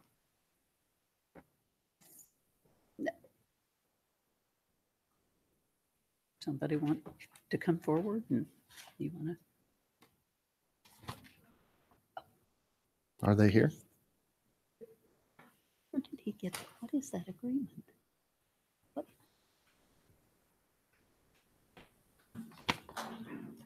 Council, I'm Sally Hassan-Fratz, an attorney with Phillips Murrah and representing UTC. Our purpose here of coming here today was to talk about the support that we have for the existing TIF and talk about the support that we have for University North Park and doing the arena and the entertainment district and the completing the RTKL plan, the master plan. And we were instrumental in supportive of their efforts. So we wanted to share that with you. So, Councilmember Carter, do you have some Oh, my mom? specific Oh, okay. questions? Yeah, so I know that one of the community, one of the biggest concerns of the community is, I don't think anyone's arguing about cannibalization that exists with this development, but the degree. And would you say that was a concern with your developers, the UTC folks? Cannibalization from other From a retail development places. north, is that why they had a covenant restricting retail development north of Rock Creek Road? Well, that's been around for some time. I'm not sure of the exact, of the nature of that covenant and why that was there, but it seemed to me that the south part was retail and the north part was to be the business development area. And so, yeah, I think that there's some truth to that. Yeah, so are you familiar with if the UTC owners, we'll call them owners, I guess, and I quote, feel there was a serious negative consequence that the promotional activities of the city and the UNP in the marketing and proposed entertainment area, arena, and related retail developments have had on UTC's development activities? Well, I think that anytime there's uncertainty with these developments take a long, long time. And anytime there's uncertainty, just like this process right here, to terminate the TIF, that creates uncertainty for the developers. And I think those sorts of things do undermine their opportunities. And so would you are you aware of any major retailers and developers with existing tenants that have canceled meetings and ceased consideration of proposals with respect to the UTC property since this arena idea came out? Well, I would have to say that those are kind of private in nature, those sorts of things. So you can't answer yes or no, I'm not willing to just to say that? say that. Well, I do feel like it's a big concern of this overall community that this project and moving forward with this project would continue to cannibalize the businesses that exist here in Norman, the owner operated, where people actually own their land and work out of their building, their families done this, where they might lease, and operate a building or a business out of their facility. And it looks like to me that UTC shares these same concerns about this area. Would that be a fair thing? I don't think I could say that for them. I think that what they would say is that they're very supportive of the university's efforts and they've been investors in the plan, the master plan. And we look forward to continuing with the existing TIF. Explain to me that's what a what we would shared hope. interest is. What's a shared interest for a horse doctor to know what that means? A shared interest? Yeah, what would a 20% shared interest in the north half development represent to someone? What would that be? Would they be like owning 20% of UNP? Is that what that would mean? I don't know what you're referring to. I'm referring to this grand bargain where Mr. Hill proposes a 20% shared interest in the UNP for UTC and its other 22 some owners.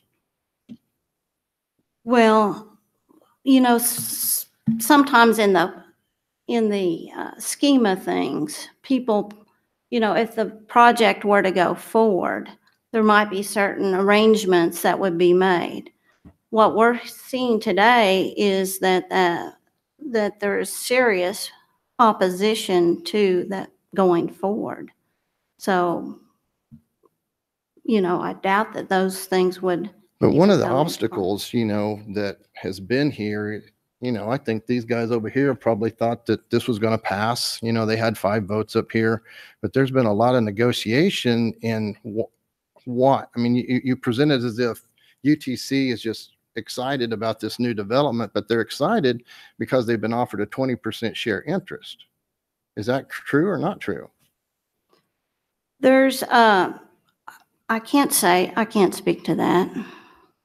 So, I mean, there's a lot to let's be just done let's just say if someone offered to relieve you of $8 million in penalties, the obligation to build an $8 million cultural facility, an $8 million lifestyle facility, plus gave you a 20% shared interest, you might have a fairly strong opinion that that's a good idea. I'm not sure we should speak in hypotheticals, frankly. Okay, no more questions. Part of our coming here was to let the council know that we stand lockstep with the university. We think that the development has been a success. UTC has been here since 2005, and they've devoted substantial time and effort and energy in those development activities. And we're frankly very proud of what's happened here. We think it's been a big success. We think that, that the continuation of that success would be to do the proposal that was on the table, and that involves the master plan. And so we wanted to be here to express that opinion. We wanted to be here to express that when there's uncertainty in the public process and when things are changed significantly, that can undermine the developers' opportunities. And so development is about timing, It's about momentum, and we think that this process would likely have a serious detrimental effect on that. We wanted to also point out that, some people have said that, the development would occur without the TIF. And we just want to clarify that from UTC's standpoint, UTC would not be the developer without this TIF because it has provided substantial infrastructure that would not be funded by UTC. So we think it's been a huge success. We think that there are opportunities for the city of Norman, beyond OU, but for the city to really enhance and take advantages of those. And the opportunity is now to do that. Without those, sometimes I think it all is about momentum and timing. And some of these things are coming together right now with the potential arena that is available. We need to do, the residential and different things like that, all the things that are embraced by the master plan. And so we just wanted to come here to say that the decisions that you guys are making now will have a long-term and very lasting effect. We think there's opportunity to move forward and embrace the things that have been in discussions in the master plan. And so that's our purpose for coming here. We're not trying to renegotiate anything right now or do anything else. That's our purpose. Mr. Carter, Councilmember Cardner has one more. While you have said this is not hypothetical, I have the emails right here in front of me. And even though Mr. Bryant says he's never heard of the grand bargain, I've got his email describing the parameters of the grand bargain. So I think these have been fair questions that you haven't answered. Just wanted to leave you with that comment. Councilmember Castleberry. I'd like to get back to the topic of the study session.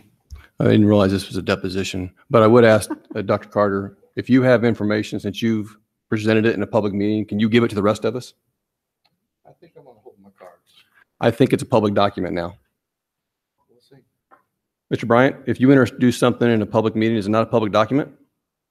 I think the public needs to see it. I know the rest of council members like to see it. If you could just indicate where you got it, I'm sure they would be glad to share it. We can talk about it later. Okay. Nice transparency there. Okay. Anyway, so it looked like the next step was, the next slide was next steps.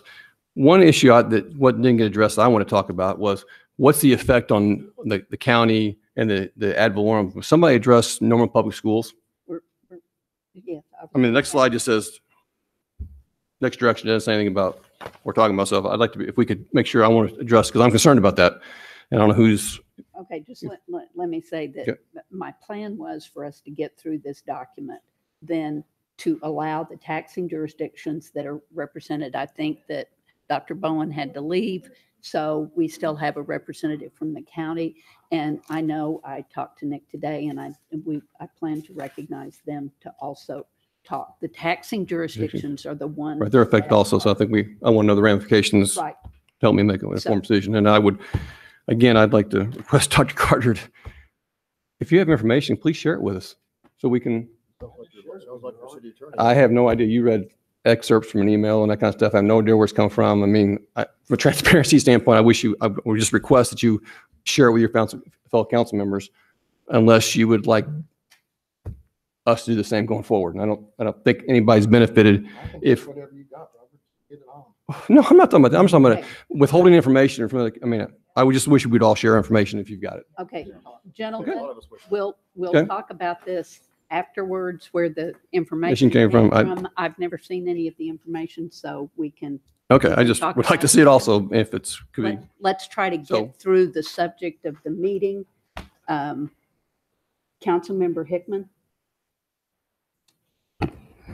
I'm not feeling well, so I'm going to have to leave here in just a few minutes. I apologize for that. I've tried to stay as long as I could. But I wanted to say that I do think we should move forward with this discussion, and certainly we should give notice on the bond as Anthony has recommended.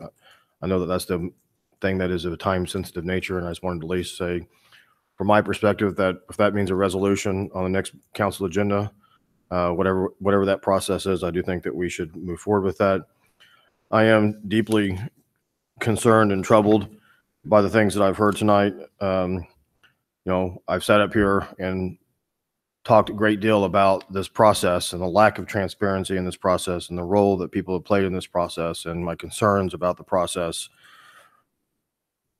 And tonight, hearing even more concerns about the process. In my younger days, I did a lot of oil and gas work, and I know what a carried interest is. And I'm concerned if the city is, well, I'm just concerned about the things that I've heard and the role that some folks associated with the city may or may not have been involved in that. And I think those are questions that do need to be considered and discussed. I'm not sure I understand how we got to the point that a document was in draft form or in some form that had already been prepared and being circulated. It seems like certainly getting the cart before the horse. And I'm, I hate to be the one that keeps banging the drum about process and transparency and process and transparency. But again, it sounds like that's an issue that we have. Councilmember Bierman. So I did want to echo Councilmember Castleberry's request to hear from the taxing jurisdictions. I think that that's part of our due diligence. But I would also like to know from our finance director, it's been stated that UTC has been a huge success. And I would just like to know if, in his professional opinion, this has been a huge success for the city as a whole, and whether or not this is something that we should continue doing. What has the impact been on our city budget? And, is this something that we should consider continuing in this form or in a future form? University of North Park has been a huge success in the standpoint that it has generated the sales and property taxes for the most part that it was programmed to do. If that is the standard by which you judge success, then it has been successful. We, at the outset of the presentation, stated the objectives. Some of them have been met, some of them have not. But the majority of them have. So you could say that from that standpoint, it's been a success. From the standpoint of the impact on the city's general fund and capital fund operations, as soon as we can get to that $54 million or whatever council decides is the standpoint at which we would stop apportioning sales tax, in my opinion, the city's general fund and capital fund would be better off. So it would really be a decision about what you consider to be success. But on balance, I would say that the University of North Park 2006 project plan has been a success, and we have met most of its objectives. Thanks. Okay, are we back to Emily? Okay, all right. That was the end of your presentation then. You're done? Okay. I spoke to Dr. Migliorino this morning. He is quite ill and could not come tonight, and he asked that Brenda Burkett, their Chief Financial Officer, come and present for him.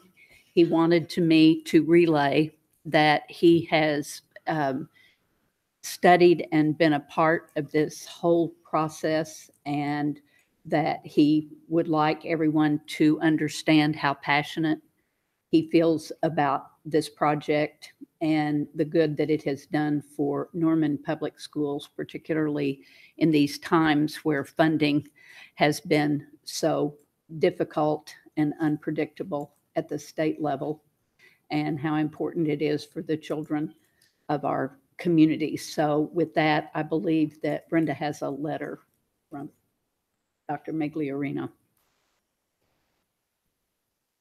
Thank you, Mayor Miller. I am reading the letter that Dr. Nick prepared for me to read for you guys. To Norman City Council and Mayor Miller, I want to start by expressing my regret that, due to an illness, I am not able to be in attendance with you this evening. Even though I am absent in body, this is a critical issue for our district that impacts the students of Norman Public Schools directly, and because of that, I want to be sure I express to you my thoughts on the issue. There has been much discussion about the proposed University North Park Entertainment District and the associated financing mechanism necessary to bring the development project to fruition. As superintendent of Norman Public Schools, I want to make sure that you understand exactly how this issue will affect the kids of Norman. I support this project because of the benefits it will provide to Norman Public Schools and respectfully ask you to keep the following information in mind as you consider the measure. The initial phase of the North Park development was funded through a TIF that has directly benefited Norman Public Schools. Because of the specific structure of the TIF that was adopted by the City of Norman, the school district has received payments on increased valuation that otherwise would not have been received. As the development has grown, the increment payments have steadily increased. If the TIF ends, the ad valorem taxes paid then become part of the state aid funding formula, which means the local revenue to the school district becomes a reduction in the state aid funding, and the amount of revenue received by the district would significantly decrease. The funds we receive are significant and represent far more than a, quote, rounding error, as some have asserted. Norman is a community with extremely high academic expectations, and because of this, at Norman Public Schools, we must be different. This community expects us to stand out from the crowd. The funds we receive from this project allow us to continue to go above and beyond for our students, raising the bar of academic expectations in Norman. The next phase of the University North Park project, if approved, is projected to help stabilize and eventually increase funding for public schools in Norman. The project also could eventually increase the community's bonding capacity. Bond funds are used to maintain and improve school facilities and purchase many instructional tools, such as textbooks and educational technology. Bond funds are also what have allowed our local school district to open new schools, repair outdated buildings, and implement student technology, as well as add freshman academies and college career centers at the high schools. These funds received through the TIF add a much needed boost for our district, allowing us to do more for our students than we would otherwise be able to. They allow us to address vital safety and security measures that ensure we provide a safe learning environment for every student. These funds also help provide much needed stability, increasing our ability to plan for the future, which, as you know, is critical. Proposed housing is also a benefit. Attractive areas to live, work, and play benefit our community by increasing opportunities for young families to acquire affordable housing. When families move to Norman, local schools garner additional state funding to serve these students while working to keep our overhead costs flat. While surrounding cities have seen significant increases in student enrollment in their schools, Norman's enrollment has remained virtually flat the past few years. While enrollment has remained flat, the costs surrounding education continue to rise. Everything from the price of electricity to the cost of supplies grows each year. When we experience flat enrollment, our state aid package remains the same, meaning the amount we have available per student actually decreases. Vibrant, growing communities are critical to the long-term success of any school district. A new arena could also add value to the community. Last year alone, Norman Public Schools paid nearly $70,000 to rent Lloyd Noble Center for just 4 events. The facility has been the district's only option to host graduation ceremonies for both high schools, as well as all city concerts that bring students from across the community together to participate in exceptional fine arts opportunities that aren't available in other school districts. The arena could create additional opportunities for Norman to host these and other regional, youth, academic, and athletic events, which could result in additional revenue for the city.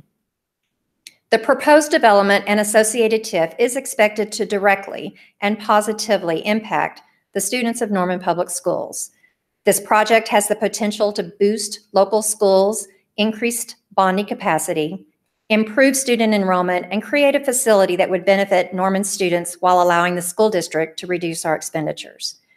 It is for these reasons that I support the proposed initiative.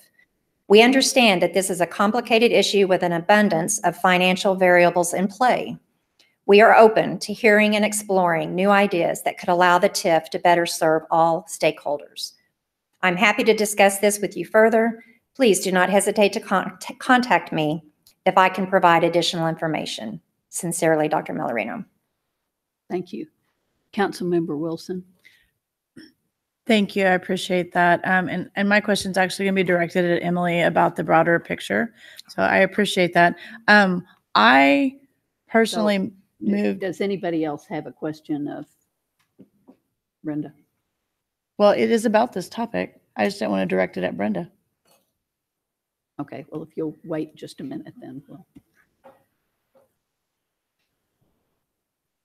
I know we had talked about this before, but I want to know what the impact of these kinds of TIFs in general throughout the state of Oklahoma. And I know you probably don't know the dollar amount off the top of your head, but the fact that the larger cities, Stillwater, Tulsa, Oklahoma City, Norman, I don't know who else participates in TIF financing like this, but how that sucking the dollars out of the state aid affects the smaller districts, because I specifically have Noble and Little X. I know you had sent me a couple of figures, so it's not a huge amount, but for the other folks in the area or in the audience or whatever, I would like to know what the impact on the smaller districts is. Sure, I thought that might be a topic of conversation, so I brought my response so I could be as specific as possible.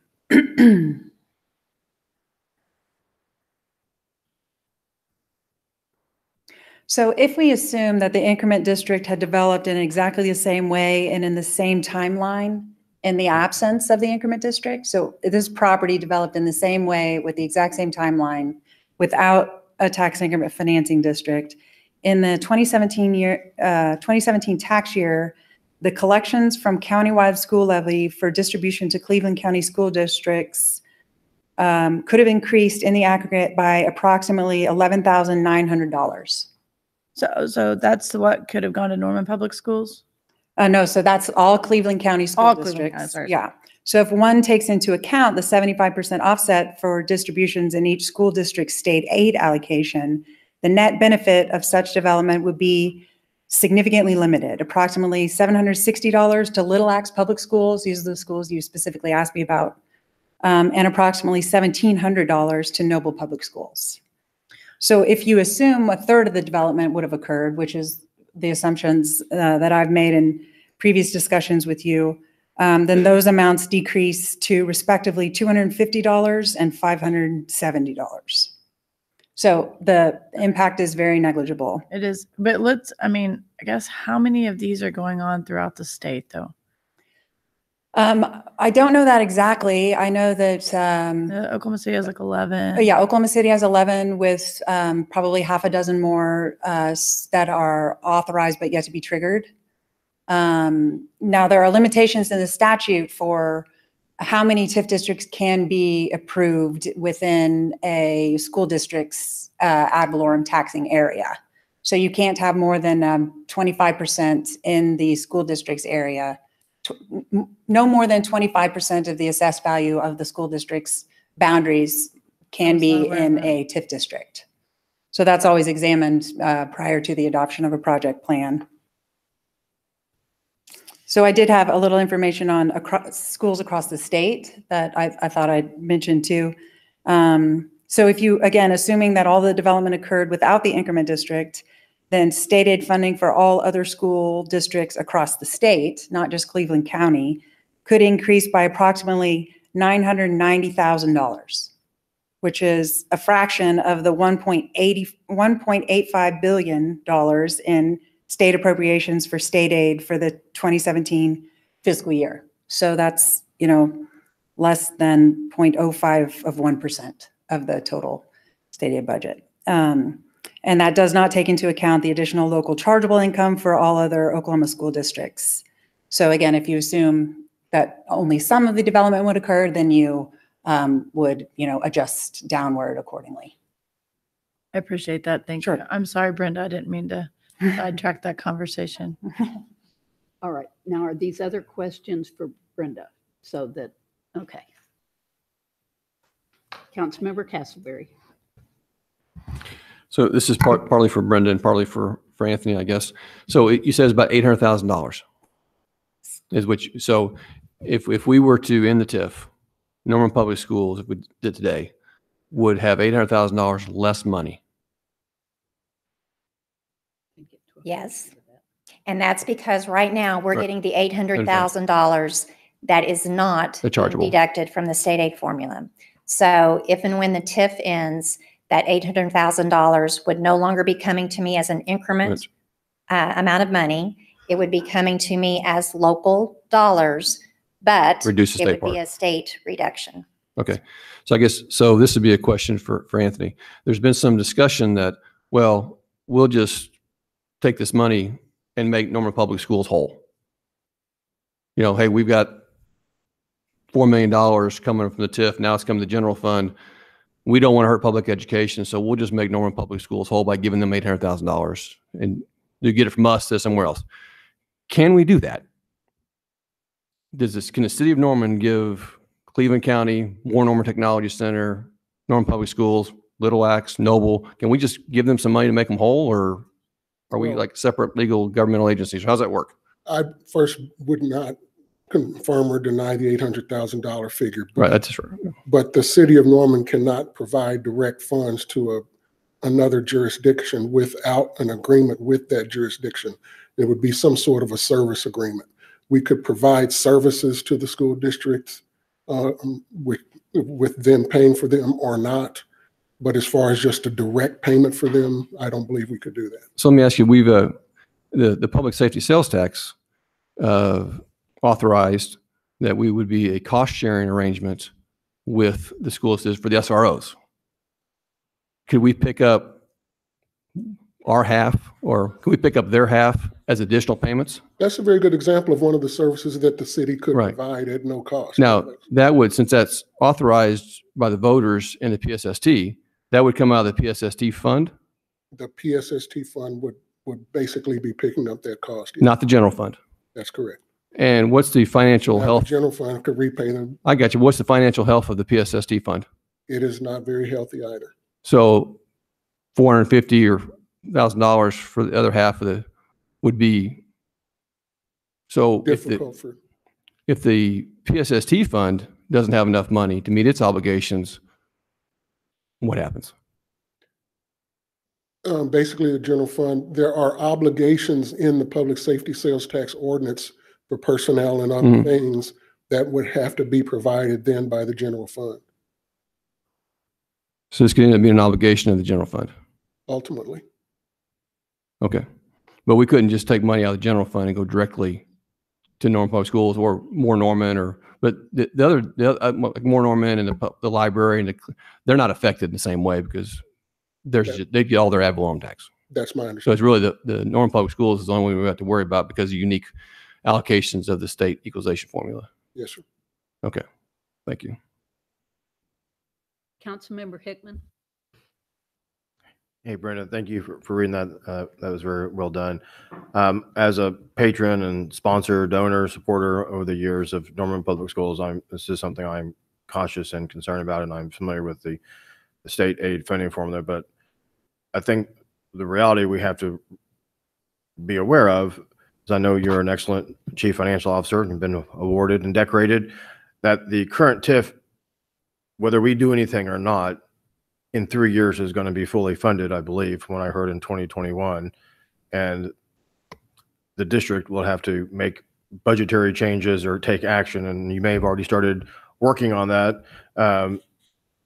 because at that point in time, even if this council does nothing, when it gets fully funded, the TIF ends as a matter of law. Like Mr. Pomeroy said, all we do is pass just a simple ordinance. So have you guys had internal conversations about that possibility and planning for that potential, event in 2021 from the information that I've heard tonight? Yes, I mean, we're certainly aware that the existing TIF can end and that we've got to plan ahead for that.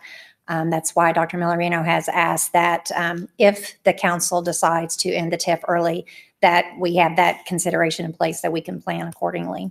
I mean, I had asked previously, and I can't remember if I got a response to this email or not, so I'm not going to say that I did, and I may very well have, and I think that maybe I did, but I'm not feeling well, so my brain's not hitting on all pistons tonight. A few months back, about one thing that could be done is to change the apportionment to slow down the collection, like so that the city gets more sales tax back, so that the sheltering of these monies could potentially, be, maybe even could be better than the 3-year term that's left for it to be paid, which sounds like might actually be of a benefit to the school district. So there are some things that I think that we can talk about, whether it's giving you guys a reasonable time horizon to plan accordingly if the council chooses to go forward with this discussion. But sounds like you guys are aware of this, at the current time, 2021, it would be paid in full. The existing TIF, yes, that's our understanding. And so we're prepared for that with what we know right now. Okay. Yes, and the last question I had is on the new RTKL project, the arena part that Dr. Miglerino discussed in his letter. Is it, like us, we're elected officials from the community. There's the school board that are also elected officials. Do you know whether or not the school board is going to take any action to pass a resolution or something in support or not in support or no position on the proposal? I mean, as an elected official, for me, I mean, I've said this to people, that would be helpful. I believe 2 of your board members actually live in my ward, and I've not gone to them and talked to them about it or anything. But it's one thing. Do you know if they're going to take any action? I do not know for sure. No. Okay. Thank you. Councilmember Bierman. Hi, Brenda. Hi. Can you share with us a little bit, like, what is your annual budget for Norman Public Schools? And do you operate on a budget surplus or a budget deficit? We operate on this year. It looks like we've maintained just a slight decrease into our existing fund balance. The last few years, we've really struggled with the fact that our expenditures are exceeding our revenue due to our reliance on state funding. We are the total general fund budget, which is considered the operating budget, runs just over 100 million. To kind of give you a frame of reference of that 100 million, there are state aid. The state aid formula that gets a lot of the discussion runs about 30. It has been about 36 million. So it's about a little less than a third of the operating budget. And where does the rest come from? We have about close to between 58% of our budgets from state, with the largest piece of that being the state aid formula. About another 23% is local, which is obviously the ad valorem tax and some other local type revenues that we have. Federal runs about 10%, county runs about 2%. Not sure if all that added up, but I think I'm pretty close to 100% number there. And I know what it's like to have revenues exceeding or expenditures exceeding revenues. And what has been the impact of the state budget cuts over the last few years on Norman Public Schools? They have been very negative to our school district, much as they have been across the state. We've been very fortunate that we have had bond issues, and we've been able to leverage those bond dollars to help. For example, I'll give you one example. Our expenditures for our software needs, for all the technology and everything that we depend on now for our school instructional programs and just the running of the business of the school. This year's number for software is about 1.9 million, and I'm using bond monies to pay for that.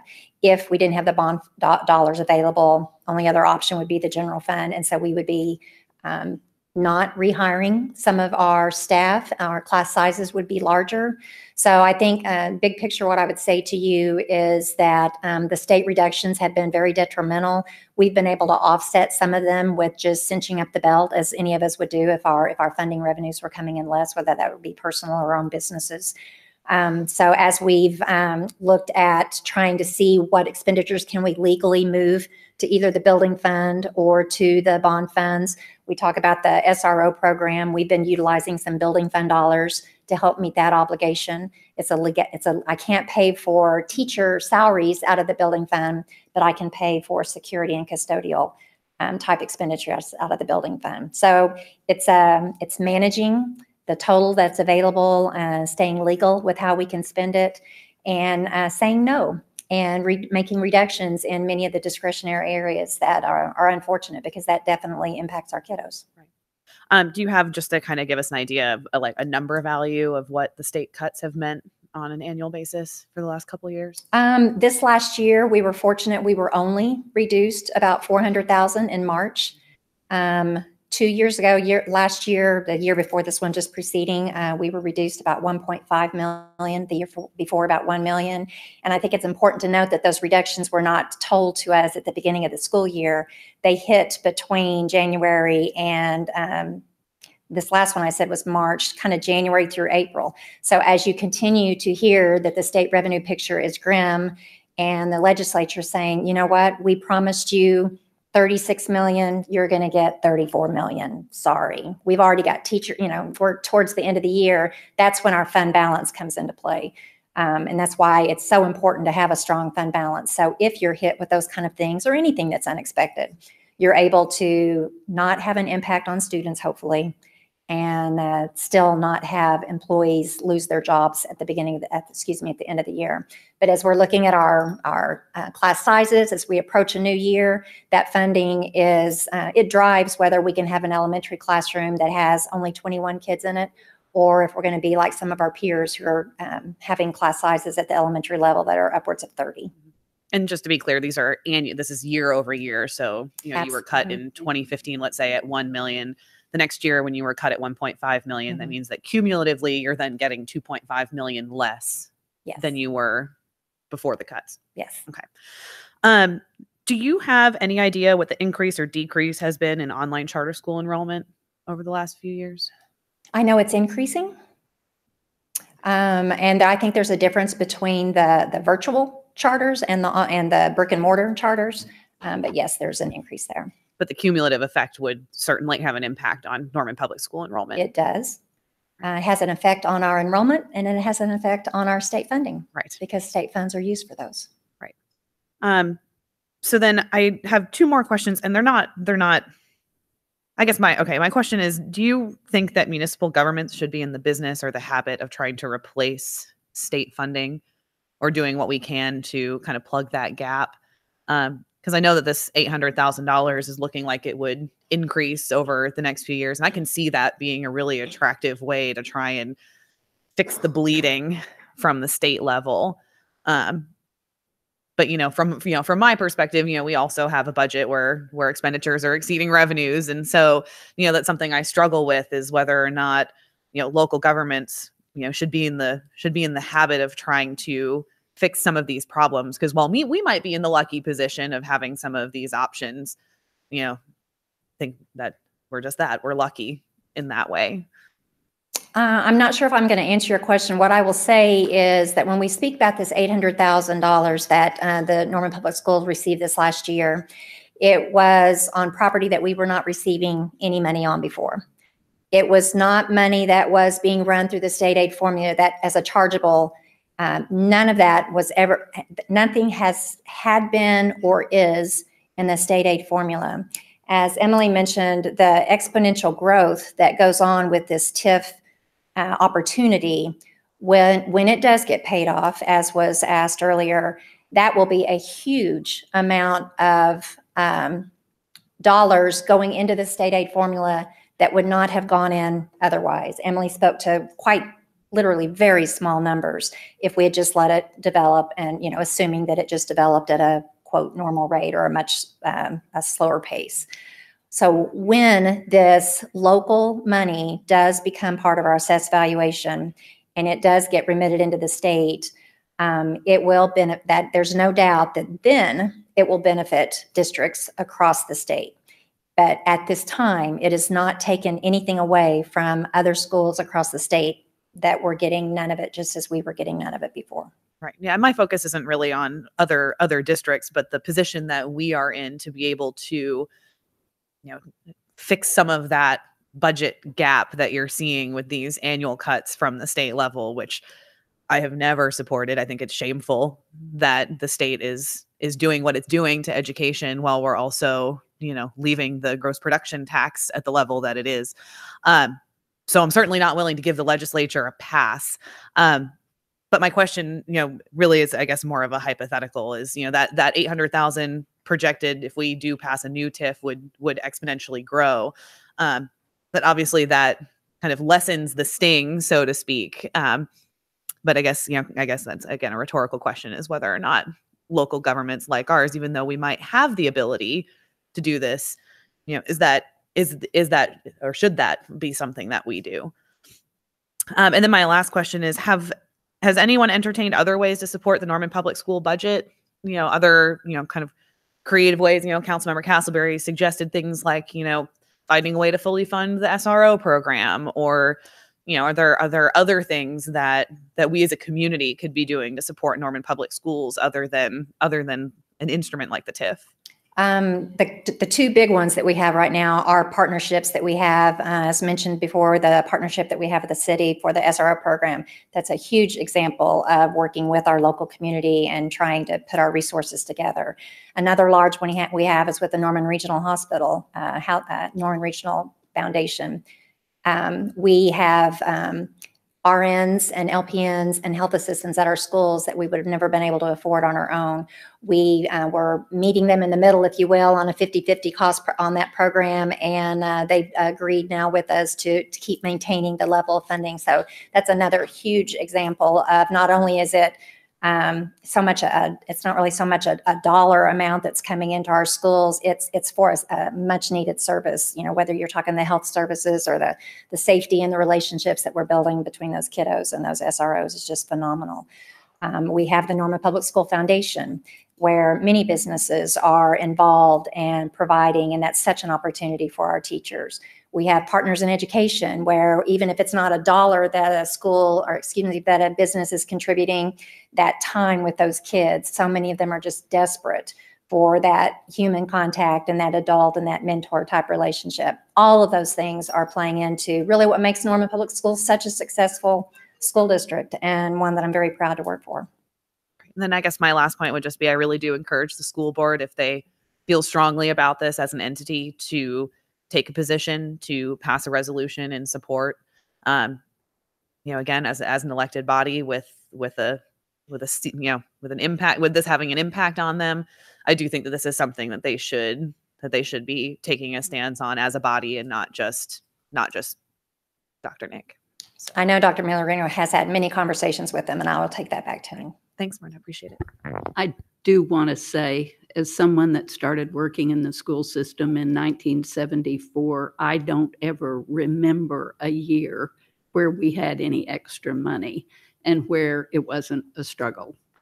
And that's the way it's been in Oklahoma for a long time. We had some things happen in the 80s that really helped out, and we got smaller class sizes, but it's been a struggle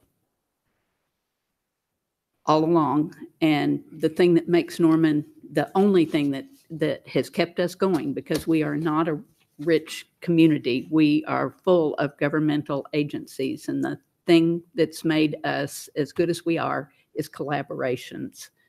And that's why I think this is so important. Councilmember Scott. Hi, Brenda. I just have one question. I know you mentioned in the letter that these funds are, being allocated to books and, classroom stuff, right? Last night, the Norman Public School Board passed a policy to drug test students at random. And I believe that was quite a significant number of students that would be tested. So could you give us an idea of what percentage of these funds would be used to purchase and process the drug test that these students are required to take? Our plan is, we've got about 4,000 of our 16,000 students that participate in OSSAA activities. So that's everything from athletics to fine arts. So that's why that pool, if you will, is about 4,000 students. And our agreement and our policy states that we will randomly select a 15% number, which equates to about 600 students throughout the year from our 2 high schools. The cost of those approximately 600 tests is about $30 each. So I've got budgeted about $19,000 for the testing that will take place this next school year. I don't know what percentage that is. I mean, it's a small percentage, obviously, but I can tell you that $19,000 amount. I don't know if I want to get into the whole policy about that here. So that's another topic. Any other, Councilmember Testberry? Thank you. This may be for Brenda or Anthony. The $800,000 that you get, does that come from the city of Norman, or does that come from the state allocation? We receive those payments from the county treasurer's office. Okay, so the $800,000 you get has no effect on the city of Norman, our general fund. That is correct. Is that right, Anthony? But it would if we end the TIF. Well, if we decide to make them whole. I'm sorry. I was under the assumption if we decide to make them whole. But right now, because of the way we have structured this, not because of how we budgeted, we've structured it through the TIF area like this that allows Norman Public Schools to get extra $800,000 at no expense to the city. Correct. Okay.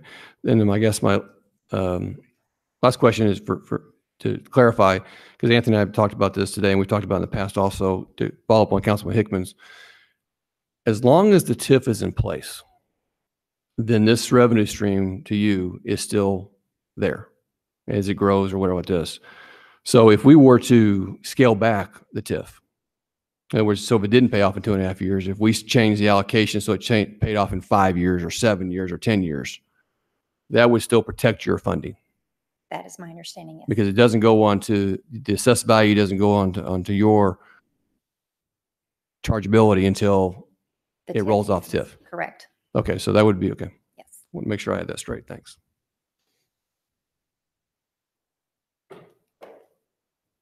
Other questions? Thank you very much. All right. Thank you very much.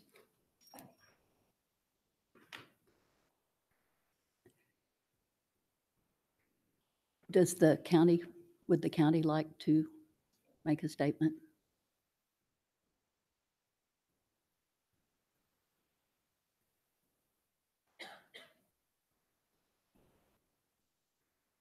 Madam Mayor and Council, I'm Carol Price Dillingham, Legal Counsel for Cleveland County. As you all know, we are but one seat on the Statutory Review Committee.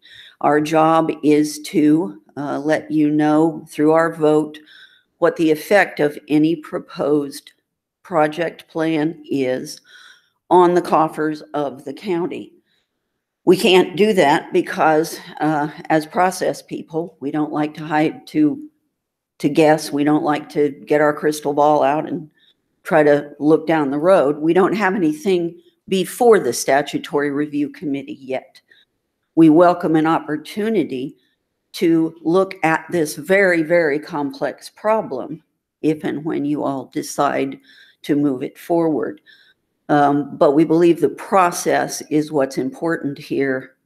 And you are at the very beginning of this process. One of the things that I know from having sat in Mr. Hickman's seat throughout the beginning of University North Park through 5 different emendations of the project plan is that at every single stage, there are more questions and there are more answers. And it's not until you get to the night when you finally have done all the negotiation and all of the study and all of the questioning that you finally have all the information.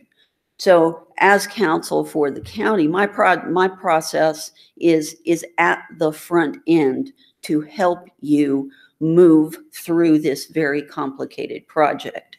We welcome an opportunity to look at that project if and when you decide to move it forward.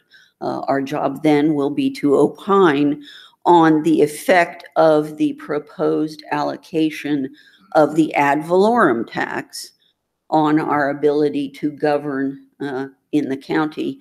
And we will, weigh the pros and cons at that appropriate time. Any questions? Thank you. Any questions? Councilmember Castleberry. I know this is speculation, but if we were to change the allocation on the TIF, off the top of your head, and right now it's 50-50 for the, would you be supportive of a 60-40 or changing the ad valorem split also?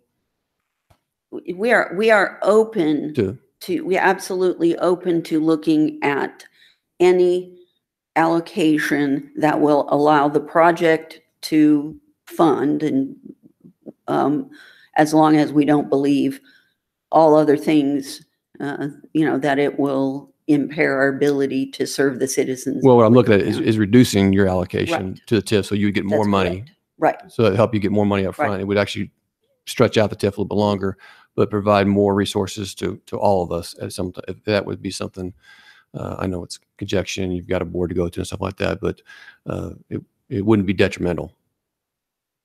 From a revenue standpoint, I mean, understanding that I do not have the vote. Right, I represent the people that vote, but as Ms. Pomeroy and I are kind of in the same business, obviously something that enhances our financial position, I am more likely to recommend that to my client.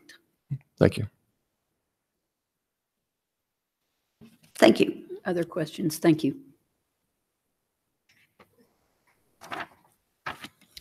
Okay, that concludes the presentation.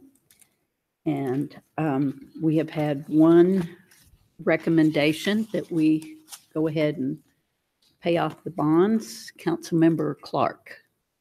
Before we dive into that, I just wanted to make a few comments. As to Councilmember Bierman's comment about should we be in the business of supporting our public schools in the absence of adequate state funding? No. But we are, because we are in a state that is very inadequately funding public education. My kids are in those schools. And if we can help, I feel like that we should, and this is an opportunity to do that. Not to mention that Norman has way more state property than most communities, and those massive amounts of properties don't pay property tax, which negatively impacts our public schools. We can't forget that either. I know it's a lot of moving parts, but that's really important, and I think we should take that opportunity seriously. I don't think that they're gaming the system. I think they're doing the best they can in a very poor situation that we have no control over. But we do have control over this. I'm also concerned about how whatever decisions are made going forward that change what was previously agreed upon will affect our relationships with our TIF partners. Please keep in mind that we do have a ad valorem only TIF right now that is benefiting our community at the expense of our TIF partners, that is repairing massively needed infrastructure problems in Core Norman. And I think some people would be happy to wash their hands of the whole TIF arrangement and the relationships that come from it, but it can benefit communities. And if we don't like this one, none of us were on council when it was created. And I get that we're trying to do the best that we can, but we also need to be responsible in how we address this in the future because of the unique situation that Oklahoma municipalities have been placed in, again, by the state government.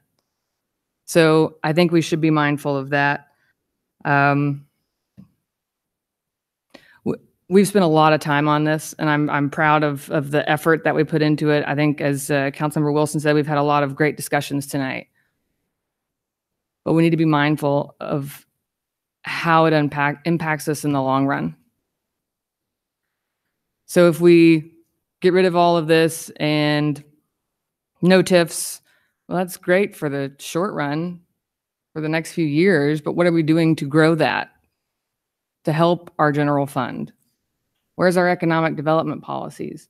I'm very excited for the Market Street report. I know I said that several times, and it's coming soon.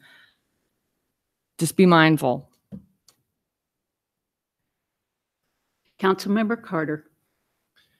I'd like to make a statement. in regard to the grand bargain. And one of the troubling things about this whole UNP process has been the lack of transparency. How the out-of-state and local investors in that area have reaped huge profits at the expense of good business owners like those in the back of the room. And how there's been a lack of transparency with the foundation and their insistence that they're somehow separate from OU and don't have to comply with freedom of information notifications or requests. And this culture at City Hall where they feel like they don't have to comply with things like that. And so in that spirit of transparency, I'll bring some copies to Brenda. I'll just drop them off at Brenda's office of the grand bargain and the relevant emails from the foundation and from the City Hall. And they'll be there for city council members and whoever the heck else wants to take a look at them. Thank you. Councilmember Wilson. I want to thank everybody for participating in this. I know I kind of asked for it, and thank you, Anthony, for doing this. Yet again, I know we've had many discussions, and I'm just now learning to spell TIF and get it all, lined out. And I really appreciate the partners that came out tonight and helped educate me. I would like to say that the schools are my biggest fear at ending, the funding that goes to the schools. But I also am hearing, and I don't want this to sound argumentative, I just want it to kind of how it's landing in my brain, that to get $800,000 to the schools, we spend $54 million or $107 million or just $4 million, however you want to look at it. I'm concerned about the math there. I'm concerned about our general fund, which would get an injection of $4 to $5 million, right? If we ended this, where, then the funding falls off for the school at the $800,000 mark. And I think that's where Councilmember Hickman was trying to go when I think it was him that had sent an email that was asking how we could help make the schools whole. So I would actually like to know what options would be there. We don't have to answer it tonight because I'm tired and I'm hungry, but what options would be there in that, instance? Is it, I think Councilmember Castleberry had suggested like services or something that we can pay. I don't know, but what that looks like, but that is definitely heavy on my mind. I would like to recommend calling the bond. Am I saying that properly? Okay, because I think that's appropriate and good advice from our financial officer. Councilmember Castleberry. I think the TIF Oversight Committee, since last year recommended that we pay off the bonds this year. I think this afternoon they reiterated that recommendation. I also believe that there's no reason for us not to pay off the bonds. It'll save us about $1 million of interest over the next 5 years as we do that. So I would like to see a proclamation come back next Tuesday so we can get that forward. Hopefully that won't be controversial. That $1 million of savings basically shortens TIF up also. That's less money that has to go towards those project costs. I would like, if we're going to go down this road, I think I really want to go down the road of changing the allocation around, whether that's between the taxing jurisdictions or and the city as far as to extend the TIF. I think we can get more money into the general fund so we can relieve our problems, and we don't necessarily need to get a bunch of money in that TIF fund. We don't have any pressing obligations. We've got $10 million in there. So whether we're throwing $400,000 a month in there or $100,000 a month or $200,000 a month, it's still growing a little bit, but we need to have money more in the general fund than we do. We've met our obligations. So from a cash flow standpoint, I would like to see us maybe change the allocation along. And I'll finish up. I'd like to thank Dr. Carter for agreeing to give us the rest of that information. That'd be helpful for us making a decision on these type of things. I haven't seen it, but I'm not real thrilled about these type of things either. So I'm looking forward to I think I'm looking forward to it, but I think it's important that we all know what's going on. And I understand that city staff does negotiate for us. A lot of times, a lot of things get thrown out. A lot of proposals are thrown out and they're shot down. People ask for things, but and we don't normally get it to council till it's kind of been vetted. I understand that's part of staff's job, but on some of these type of things, I look forward to looking at it. And, I know there's been a lot of different projects throughout the years I've been on council where somebody's thrown a suggestion out there. Hey, we'd like you to do this. Crest wanted some money. We said no, but they asked and staff said no. I'm not sure that ever made it to council. I know. Okay. Well, we didn't vote on it. We didn't need to because I think staff got direction. So we've had stuff like that where, staff has stepped in beforehand, kind of knowing council's not going to go for that, or, hey, we'll send it to council and let them decide. So I think there are some things where, people throw things out there, just in negotiations in general. Hey, we'd like this. You say, well, I'm sure you would like that, but that's not in the best interest of the city. I think that's what Mr. Bryant, Ms. Pomeroy do on some stuff. And, looking out, it's like, yeah, I'm sure you guys would like that, but I'm not going to advise my clients to do that type of thing. So I look forward to this information, and I hope that, I think we're only talking about 2.5 years here. And I think it's premature to do this, but if we're going to go down this road, we need to keep in mind the dramatic impact on Norman Public Schools and the unnecessary impact on Norman Public Schools. We don't have to impact Norman Public Schools at all. We can just extend the TIF. So I hope we go down, and we don't have to do any projects. We don't have to do the arena. We don't have to do any more project cost. If that's what council decides they don't want to do, just extending the TIF does not mean that we do any other project cost. Those are all separate decisions and have no bearing on extending the amount of deposits into this particular account. So with that, I'll end.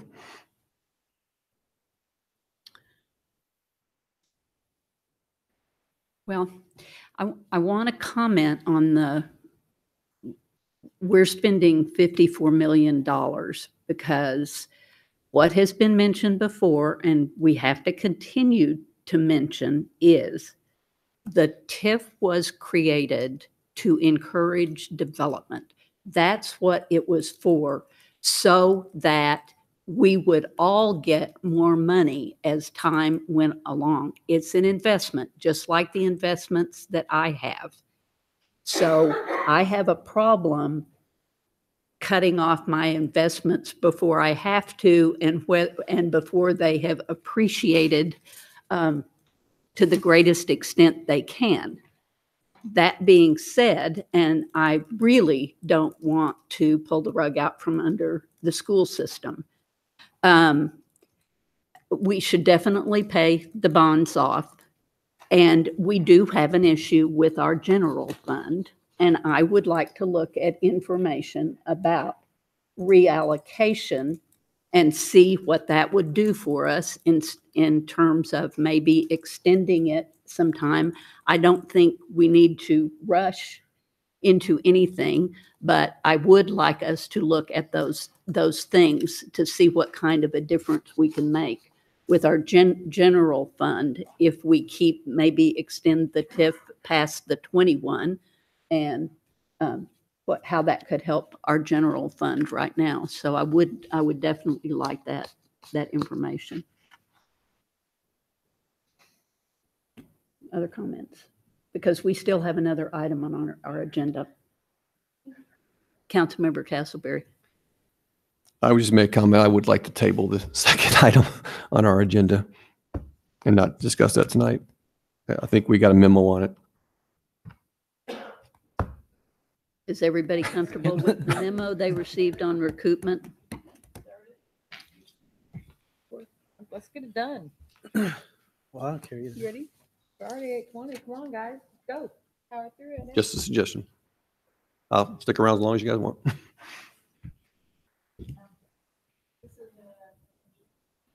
Okay, let's do it. Let's knock it out. Okay.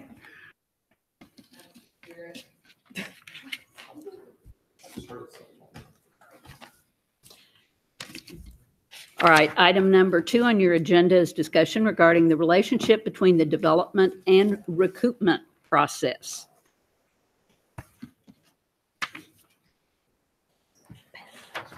What?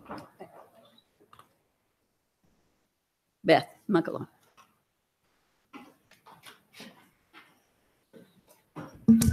Thank you, Madam Mayor and Council. I'm Beth Muckala, Assistant City Attorney, and I am here to address our recoupment ordinance and specifically its relationship to our development process set forth in Chapter 19 of our code, and as a part of that, platting within the development process. I do have a presentation. Oh, there we go. So the purpose of this discussion, and as set forth in the staff report, the memo, is to explain the current ordinance's origin, its purpose, its scope, and its application.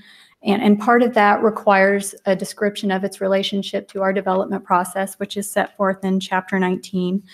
And also, the purpose of this discussion is to address some particular questions that did arise during this council's meeting on June 12th in relation to item number 24, the Rock Creek Recoupment Project. And so just as a very general introduction, our recoupment ordinance was passed originally February 11th, 1997. And it consisted at that time, and still does, of 3 separate sections of the city code, sections 16601 through 16603.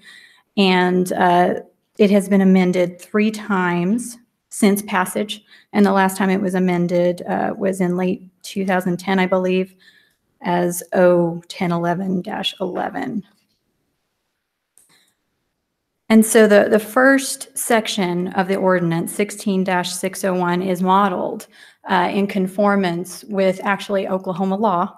And that law is up there on the screen, which is a state statute that allows that preconditions be placed upon developers before the filing of a final plat. Courts have found and have analyzed this and have found that it is a valid exercise of police power for the state as well as municipalities. And section 16-601 states, a property owner is responsible for all costs of improvements to all arterial streets abutting his property in compliance with the City of Norman street standards and subdivision regulations as amended. And it's the subdivision regulations that we'll be discussing primarily tonight. And so, as I mentioned before, and I see we might have a slightly outdated version in front of us, so I might be saying a little more than you see. That's fine. The purpose of the recoupment ordinance was to avoid gaps in street improvements, essentially, but that would necessarily result in gap projects by the city to repair or to make consistent road improvements. And from the public policy standpoint, it importantly addressed public safety and welfare. 16-602 and 603 are the 2 latter sections of the ordinance, and they set forth the active parts for the recoupment, the process itself. And so in fact, in 2005, the Oklahoma District Court for Cleveland County did evaluate our recoupment ordinance and those particular provisions, and namely 16-603, and found as a matter of law that it was a valid exercise of police power and was not inconsistent with the state statute, which was in front of you just prior to this. And so actually, I'll go back.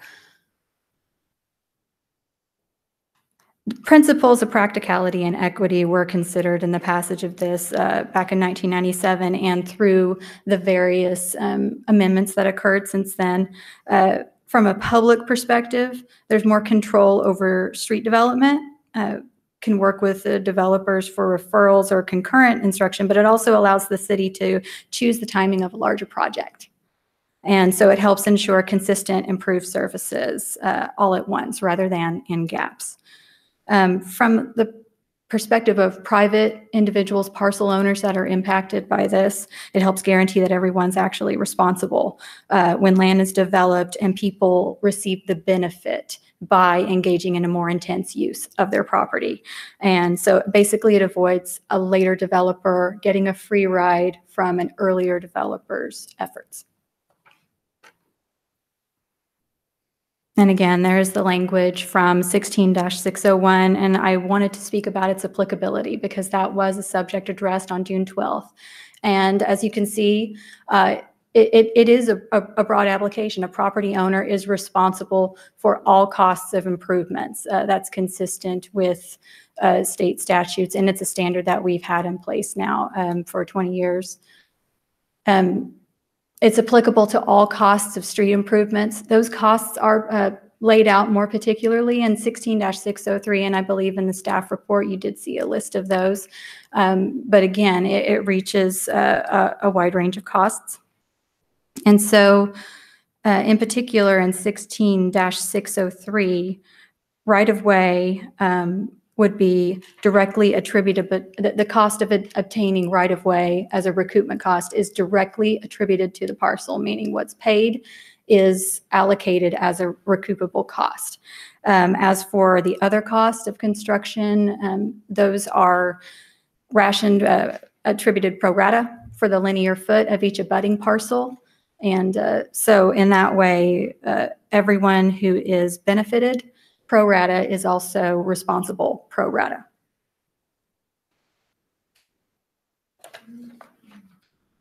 And again, the process where 16-601 sets out the responsibility of parcel owners, it's 602 and 603 that set out the process.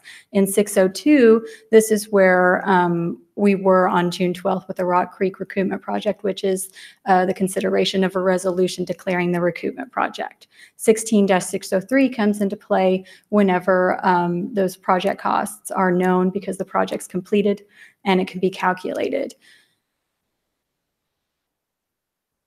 And so this process has been carefully organized, tailored over time through these amendments. And one aspect of 16-603 that I know has been presented to council is the fact that the current ordinance, which was effective again in late 2010, it allows the costs that are recoupable to start decreasing after the 15th year. It reduces proportionally by 20% until extinguished at year 20.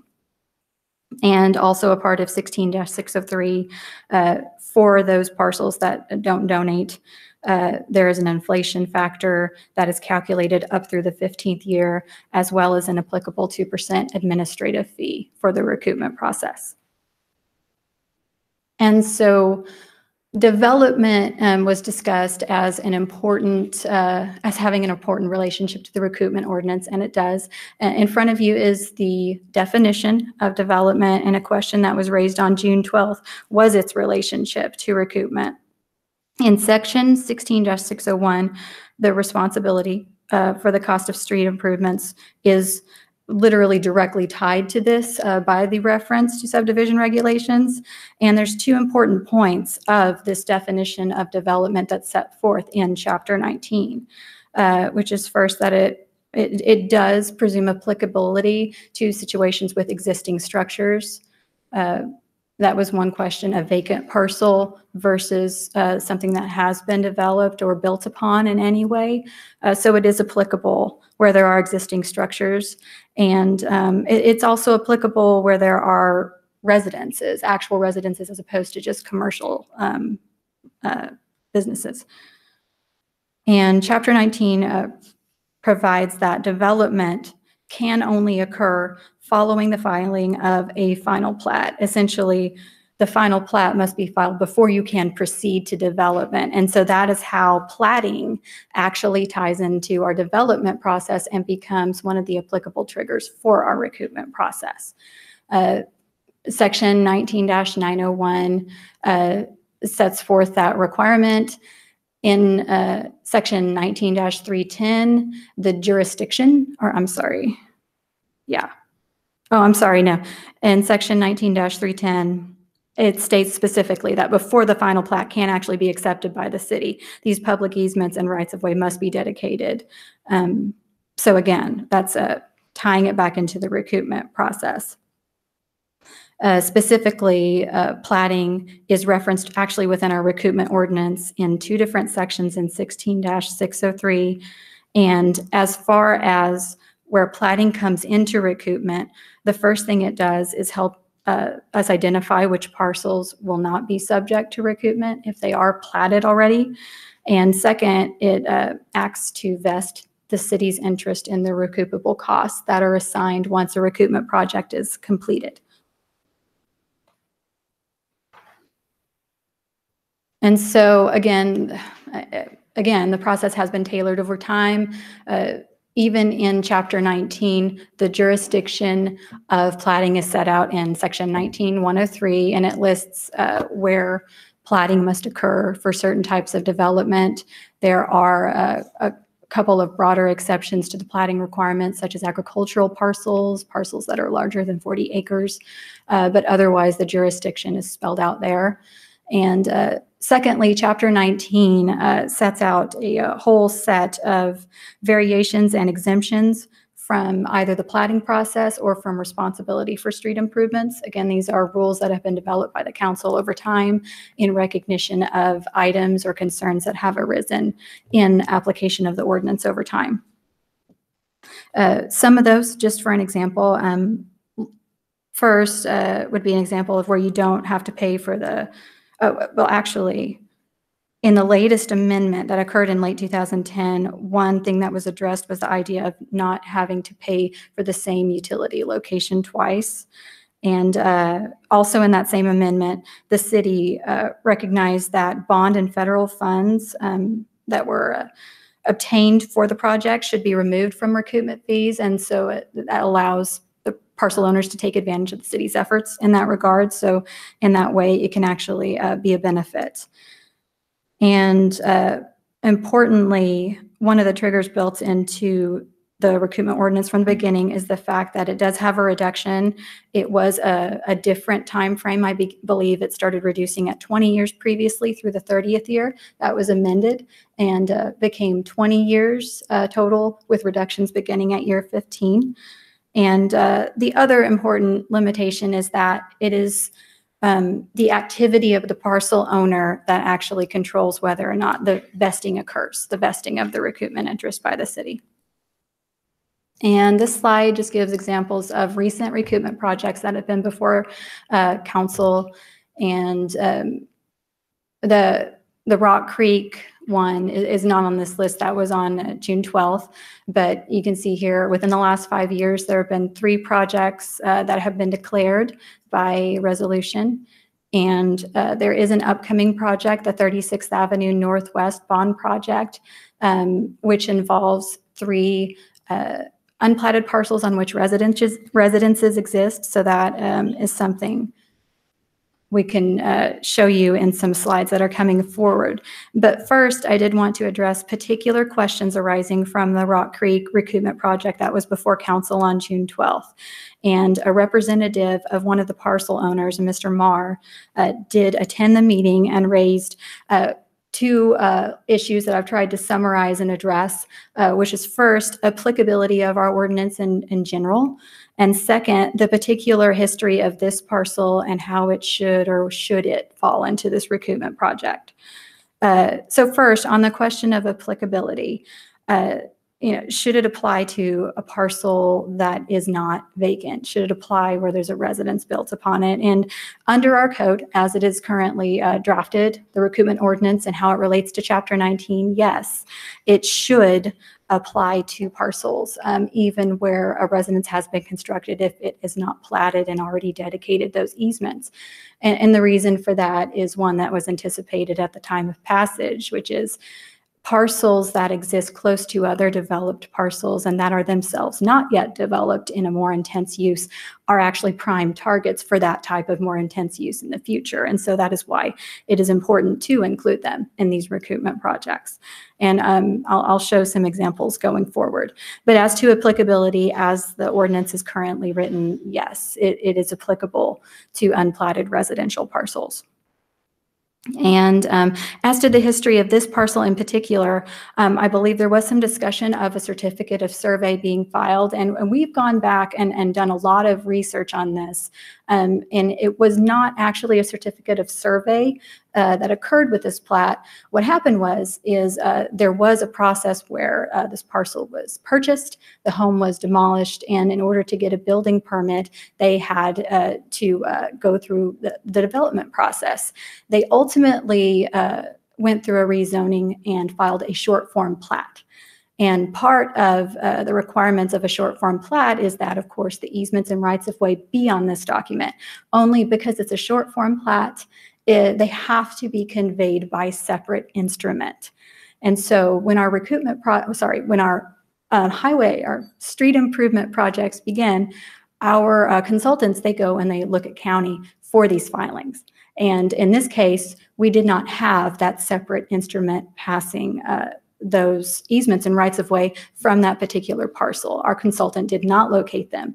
And so that is why this parcel was actually flagged as a recoupment parcel. Because we have located the short form plat, we do believe that this issue can be resolved by simply receiving a conveyance of what should have been conveyed back in 2008. So it's actually, we believe, a very easy error to correct in this case. So that being done, it's the history of this parcel that controls here, and we do think the resolution would allow them to be removed from the recoupment project. We do have information to the attorney for this parcel owner. I've been able to speak with her and talk about the history, and because it was 10 years ago, she's refreshing her memory as to it as well, but she has the easement in hand, and we think that this should be actually an easy resolution. But with that one removed from the project, you may recall the map that we showed you before. There are 3 remaining parcels in that project. So just going back generally to the recoupment projects we've been talking about, here's one of the past ones. And you see the arrows pointing to 3 residential unplatted parcels that had, $314,977 in right-of-way costs to the city. And so again, you can see the development behind there. And again, these are the types of parcels that, fit within the method set forth in the recoupment ordinance. And so this is the 12th Avenue Southeast recoupment. There's one parcel there, again, close to development. And so that was another reason this was brought to council and it was declared. Here's the 24th Avenue East recoupment, which this was more recently before council, I believe, back in April. My previous slide would have told you the date. We have over $50,000 in right-of-way costs associated with the unplatted residential parcels in that one. And here is the future recoupment project that I referenced before. This one should come along to you with the Rock Creek resolution again, but you see 3 parcels here that have residences constructed upon them, and that would be within the recommended recoupment project. Large estates, there are a lot of acreage, and I believe that's the Stoops residence on the far right with the 2 ponds. And okay, here is the entire 36th Avenue Northwest project. There are a total of, I think, 15 unplatted parcels. The 3 that we zoned in on for that last map was because of the residences constructed on them. The others are, I believe, agricultural parcels. And here again is Rock Creek. And so we've labeled the Marr property to show you that. We believe ultimately that one should be excluded from the recoupment. And so we have the 2 remaining residences on either side. And the 3rd parcel that would be subject to the project would be in the upper right. But again, that's not a parcel upon which a residence has been constructed.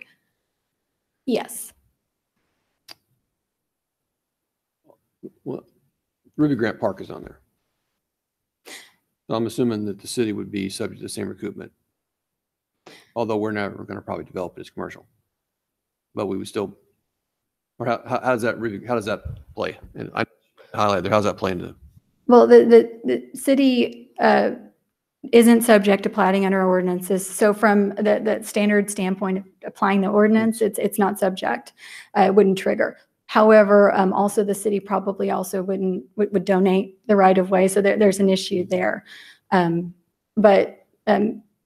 But it would only come into play if it's ever developed commercial. It's designated as a park, so it's never going to. So from a practical standpoint, it's never going to come into play. Well, and that's true. Okay. Yes. But we do still apply the rules to ourselves. Or you're saying we don't apply the rules to ourselves? We are free to apply the rules to ourselves if that is what council opts to do going forward. But as far as the plating process, as an institutionally owned parcel, But as you it's the same as the when you state. donate the right of way, there's no recoupment because the city's not out any money. The rate, we wouldn't be paying ourselves for right of way, of course, yeah.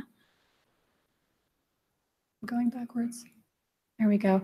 Oh, so I guess I'm at the recommendations, and I think I've referenced this several times, but the West Rock Creek Road project is on your August 14th agenda pursuant to from the June 12th meeting. And so if we receive the dedicated easements that were promised in the short form plat back from 2008, we do believe that resolves the issue and that the Marr property would be removed, leaving 3 unplatted parcels, 2 of which have residences constructed. And then we have the 36th Avenue Northwest bond project that will come to you for the first time for consideration. And we've just discussed that. So do you need to get any more information, or is that ready to come to us as a resolution at the next council meeting? Yeah, it'll be coming already, wouldn't it? Postponed to this date certain. Yes. Yeah, so it's already coming. So, and you have the information you need? For the Rock Creek, Mhm. yes, we believe it should be, yes, ready. The Marr property issue resolved before it comes to us, as far as Barring any unforeseen Unforeseen circumstances, which of course, again, Mr. Marr's attorney is refreshing her Refresh. recollection, and we need to firm up everyone's understanding. But based on all of the research that we have done, we believe we are correct in that it is a very simple fix and should be easy to do by that date.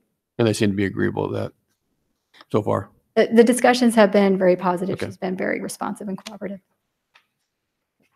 Good. Any other questions? Councilmember Wilson? Just curious, if we had to pass that whenever it came to us the first time, would that Marr property have been able to like, I guess, get this resolved? Yes.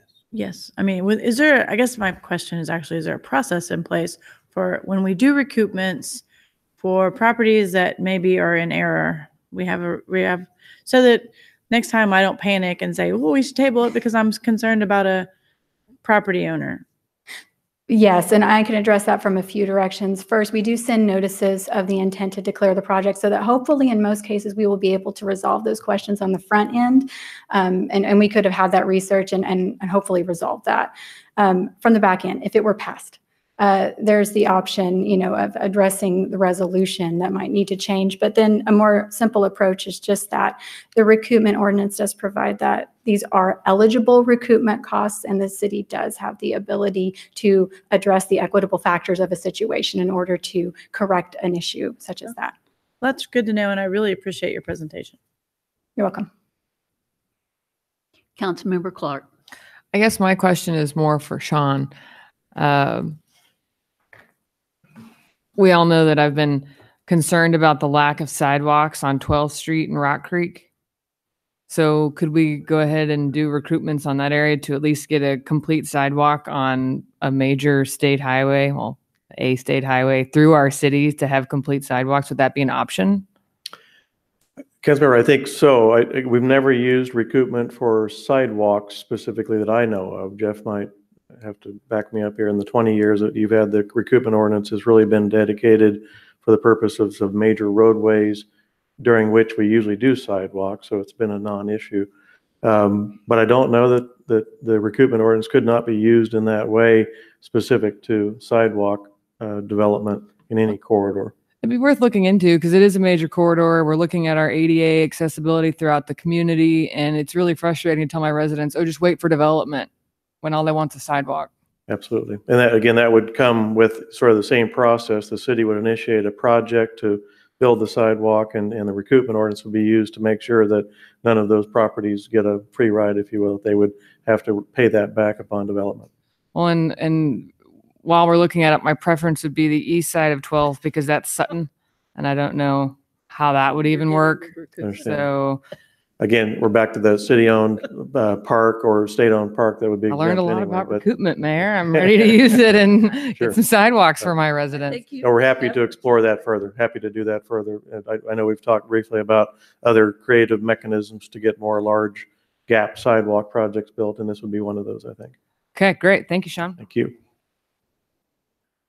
ADA. Let's go. Okay. Any other questions? Thank you very much, Beth. That was a good presentation. It's very thorough. All right. So any other questions? Otherwise, I think we're ready to go ahead with the tabled recoupment project and ready to go. All right. With that, I will adjourn the meeting.